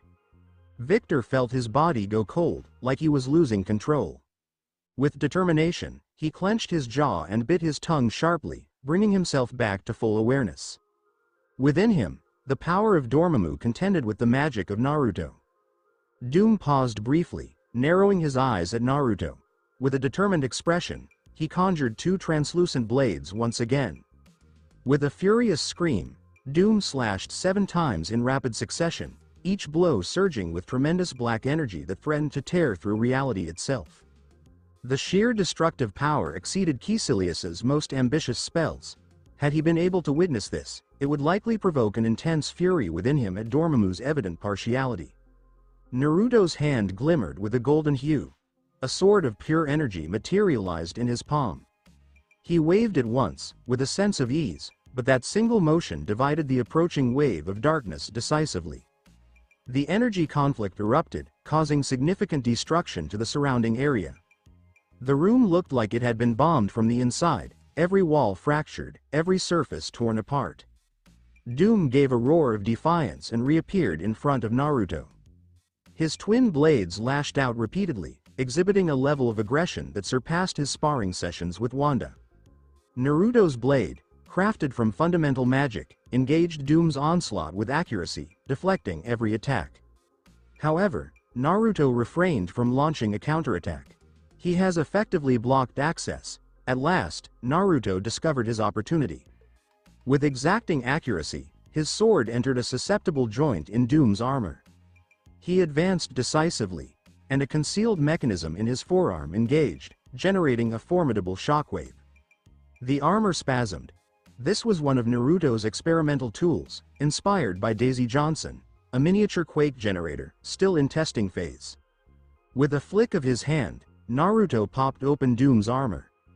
Inside, Victor's complexion was ashen, and his eyes appeared bewildered. "It's time to wake up, Victor," Naruto said gently. A large golden magic circle materialized in front of him, rotating with intense radiance. Naruto elevated his hand delicately above the golden magic circle and performed a release gesture. The magic circle instantly expanded, enveloping Doom entirely in its radiant light. A pained scream erupted from Doom. From his back, thick black stains, symbols of dark power, emanated from his body like smoke, only to be immediately incinerated by the golden arcane flames. This was an advanced exorcism spell, commonly employed to expel demonic entities from individuals. But unexpectedly, it proved equally effective against Dormammu's dark energy. "Sir, the readings of Mr. Doom's dark magic are starting to decline," Skynet's voice resonated within Naruto's neural network. "It appears that our colleague may be rejoining us." "I certainly hope so," Naruto responded with composure. Golden energy waves continuously flowed through Doom's body, eliminating all remnants of darkness upon contact. Naruto's scanning systems confirmed the trend. Black magic readings were decreasing rapidly.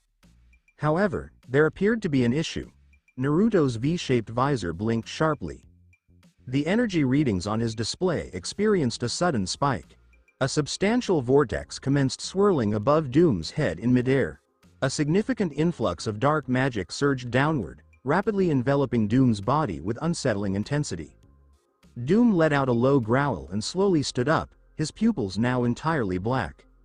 A significant expanse of darkness emanated from his being, consuming all in its vicinity, including both himself and Naruto.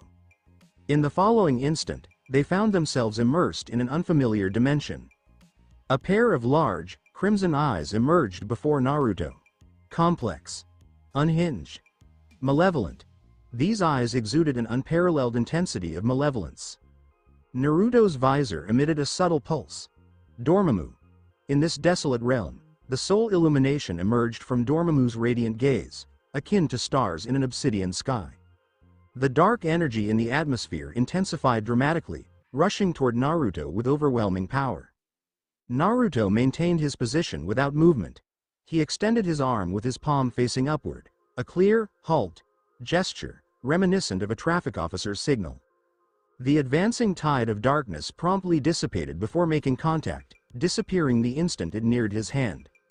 As though the darkness itself held a sense of trepidation in his presence. The crimson orbs in the sky glimmered. Subsequently, the remainder of the face emerged gradually, a grand, divine countenance suspended in the emptiness akin to a celestial entity. This represented the pinnacle of the dark dimension. Dormammu. Such formidable willpower. Dormammu's voice resonated powerfully, reverberating through the air surrounding Naruto. Among all the sorcerers I have encountered throughout the ages, your intellect stands out as the most formidable.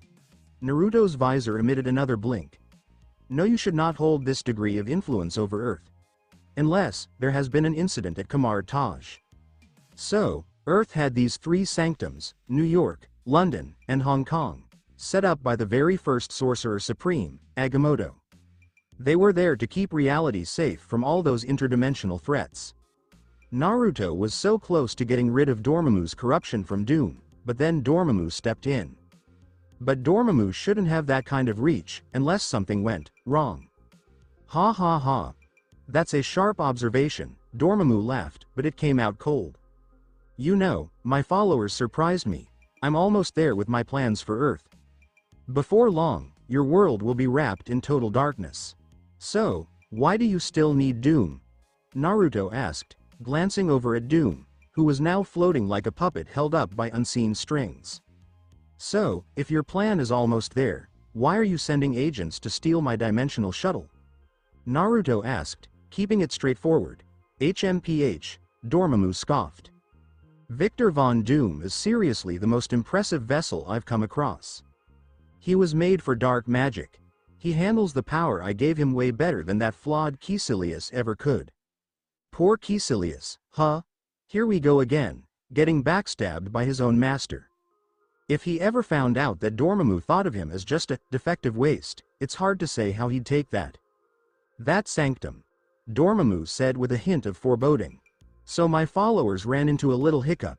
No worries though, we'll sort it out soon. The change on Earth is just around the corner. He took a moment, then said with a haunting honesty, mysterious arcane technomancer. I've got to say, you're one of a kind. Your smarts, your skills, and your inventions are just amazing. So here's the deal. When I take over Earth, how about you join me by my side?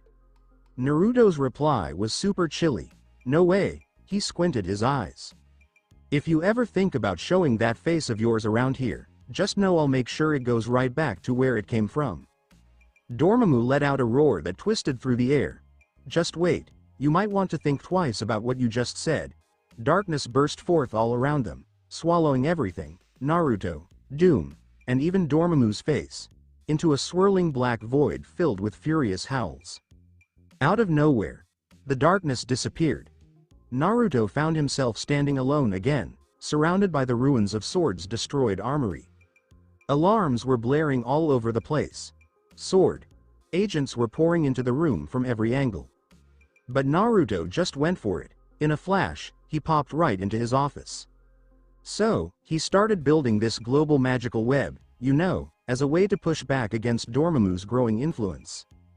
Dark energy lines stretched out like tendrils across the globe, linking the sanctums in New York and London.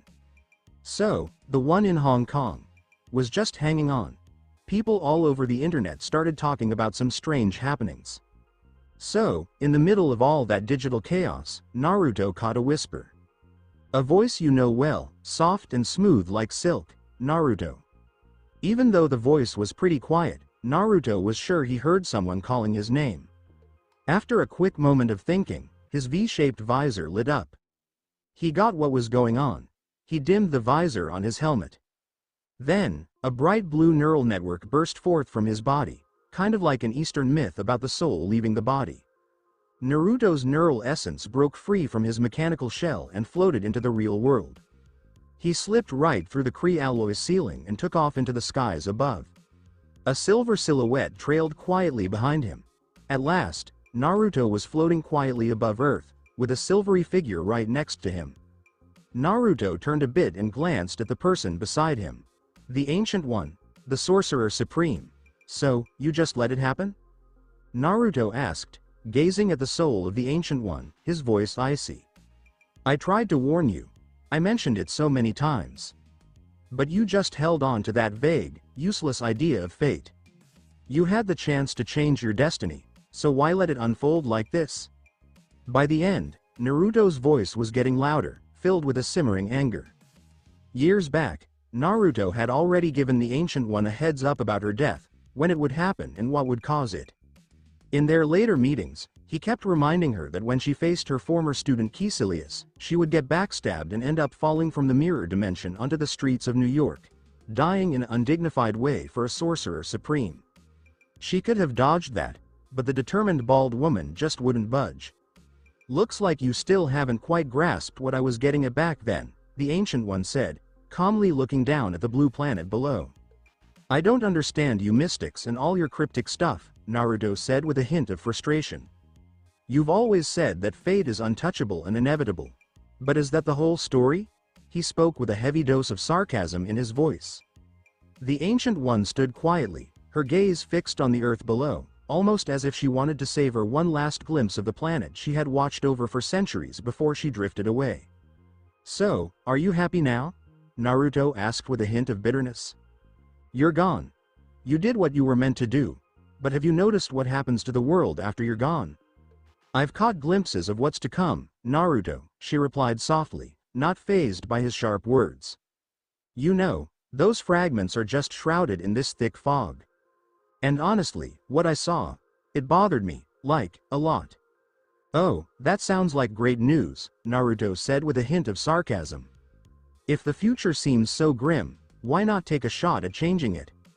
The Ancient One gave a gentle shake of her head. I just wanted to keep you safe. Naruto's blue light flickered as he moved. He wasn't a fan of how this was turning out. Can you clarify that? As the Ancient One gazed at him, she took her time to say, I've seen so many possible futures, but not one of them had you in it. You've created an entirely new timeline. Every path that had you in it was completely hidden from me. That's why, when I first laid eyes on you, I called you special. It wasn't just about your physical presence, it was about what you could become. You know, your existence is just something else. Naruto stopped for a moment, the realization hitting him. He was aware of bits and pieces of this world's timeline, but he didn't belong to it himself. Or maybe it's more accurate to say he was just one of the variables in it. The Ancient One just couldn't find a future where he had a part to play. But that still doesn't explain why you stopped me from getting involved with the future. How was that supposed to protect me? Naruto asked, frowning. The Ancient One let out a sigh. Time is kind of like a coiled spring. When you try to change a moment, it might feel like you've squished time to get what you want. But eventually, time will bounce back, and it could be a lot more intense than it was before. You know, like that time you wanted to kill Loki, she said. I stopped you because if you had gone through with it, the timeline would have hit back with something way worse. I've been ready for that for a while, Naruto said quietly. As soon as I decided to take action, I knew there would be a price to pay. Regardless of how bad things get, I'm ready to deal with it after I've put in my all. I get it, the Ancient One replied. I just don't have any time left. I've picked my successor already.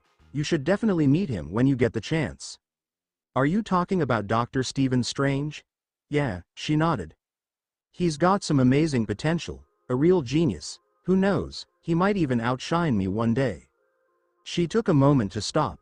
You know, even if he gets to those heights, he just can't take your place. Because if there's anyone out there who can create a whole new future from scratch, it's definitely you. Naruto just went quiet. The Ancient One went on to say, you know, when you first showed up at Kamar Taj looking for knowledge, I did my best to help you out. I had this feeling inside that you could actually change fate, and honestly, even though I never said it out loud, I wanted to break free from it too. I have one more favor to ask of you, she said, her voice steady. I'm all ears. My successor has a lot of talent, but he's still a bit inexperienced. I'm not sure he can manage what's ahead. She took a moment to stop. I hope you can help him get through this tough time. Sure thing, Naruto nodded. Even if she hadn't brought it up, he definitely wouldn't have ignored it. "Thanks," she said gently, her eyes fluttering shut in tranquility. There was a long pause after that. When Naruto finally looked over again, there was nothing next to him. The frustrating, irritating bald woman was no longer around. Naruto turned his eyes away and glanced back at the expansive blue earth. He stayed there, completely still, for quite a while. P-Cerebrum came back feeling great, bringing his followers to a hidden sanctuary, the secret stronghold of Dormammu's devoted cult. Not too long ago, he wrecked the New York Sanctum and even went so far as to stab his old master, the Sorcerer Supreme, right in the back. So, P-Cerebrum was feeling pretty proud of himself, daydreaming about all the awesome rewards his Dark Lord would give him once he took over the world. As soon as he walked into the Grand Hall, he just stopped in his tracks. There he was, sitting on his throne, a figure dressed in dark gray armor, and a long green cape trailing behind him. His crimson eyes sparkled with disdain as they fixed on P-Cerebrum. He just sat there like the throne was meant for him, giving off this vibe of total dominance that you could feel. Just like a monarch who's born into it, not created. "Who are you?" P-Cerebrum squinted, his eyes dark and intense as he shot a glare at the unexpected visitor in his chair. Their eyes met, and it felt like a powerful wave of energy surged between them. P-Cerebrum was the first one to back down. He let out a low grunt as he was shoved back a step. From that quick chat, he could tell that the guy in front of him was anything but your typical intruder. He was just another follower of Dormammu. "You're taking way too long," the man on the throne said, his voice cold and raspy. "It seems like you're just taking your time and not moving forward. We've already taken down the sanctums in New York and London," P-Cerebrum shot back, his tone cool. "We're getting everyone together for one last push on the last stronghold in Hong Kong. And you? Who are you, anyway? If you haven't done anything, then maybe it's best to keep quiet instead of talking nonsense." "Looks like you've hit a bit of a snag," the stranger said, a teasing smile on their face. "Kamar Taj has gathered all its forces to protect the Hong Kong sanctum. You get that, right? That last sanctum isn't going down without a fight." He leaned in a bit, his voice dropping to a teasing whisper. "You know, there might actually be 10 important factors you haven't thought about." P-Cerebrum couldn't shake the image of a dark figure slicing through their followers, like a reaper, quick, accurate, and relentless. "I know my followers and I can take care of it," P-Cerebrum said with a hint of determination. "Before we dive in, there's something else we need to take care of." He squinted his eyes in a way that felt a bit threatening. "Leadership. Seriously, who do you think you are? Step away from my throne." P-Cerebrum didn't say anything else, he just launched his attack first. A shimmering blade of magic appeared in his hand as he shot forward like a dark missile, heading straight for the throne. Doom, the man, just stayed in his seat. His hands were in motion, or perhaps they weren't. It was hard for anyone to figure out exactly what he did. But then, in the next moment, everything became clear. P-Cerebrum went flying backward like a kite that lost its string, crashing down hard onto the ground. The impact broke the fancy tiles under him, sending bits flying all over the room. "So weak," Doom remarked, getting up slowly. "How can someone like you serve a god?" He walked over to P-Cerebrum, his voice full of disdain. "I'm starting to wonder about your combat skills." P-Cerebrum let out a fierce roar and jumped up from the debris. The blade in his hand morphed into a spectral longsword. With a loud shout, he swung at Doom, trying to cut him in half. Doom let out a snort, clearly not impressed. A translucent sword popped up in his hand, easily deflecting the attack. Then, without a second thought, he kicked P-Cerebrum right in the chest. P-Cerebrum got sent flying like a cannonball, flipping in the air to dodge an embarrassing faceplant. He hit the ground pretty hard but managed to keep his balance, his boots leaving deep marks on the stone floor as he slid back. Suddenly, Doom was right in front of him again. Out of nowhere, he just popped up, right in P-Cerebrum's face. He took hold of P-Cerebrum's arm, pulled off a smooth over-the-shoulder throw, and sent him crashing to the floor with a thud that shook the room. P-Cerebrum let out a scream as he unleashed a wave of dark magic from his hands, creating a shield right in front of him. Wow, that was loud. Even with the shield, he was still left dazed, his ears ringing from the sheer impact. Just when he thought he had a moment to catch his breath, Doom yanked him by the collar and landed a fierce kick right in his gut. Crack. P-Cerebrum soared through the hall like a ragdoll, leaving a groove in the floor before crumpling down in a pile. He just stayed put. So, is there anyone here who wants to challenge me? Doom looked around the room, his voice cold as ice. It seems like no one got back to me. You? Doom said, glancing at the groaning sorcerer who was having a tough time getting back on his feet. P-Cerebrum. With dust and blood all over him, P-Cerebrum hung his head, feeling a wave of shame wash over him. His voice sounded a bit stiff, like he was trying too hard. Sounds good to me. He didn't want to give up leadership so easily, but Doom's power was just too much to handle. There wasn't any room for discussion. The space between them wasn't just big, it was like a huge divide. Good. Doom flicked his green cape and made his way back to the throne, exuding a sense of royal authority. All right, everyone, he said, let's pull it together. We've got a lot on our plate. P-Cerebrum took a step forward, trying to push down his frustration. So, the final sanctum is well protected.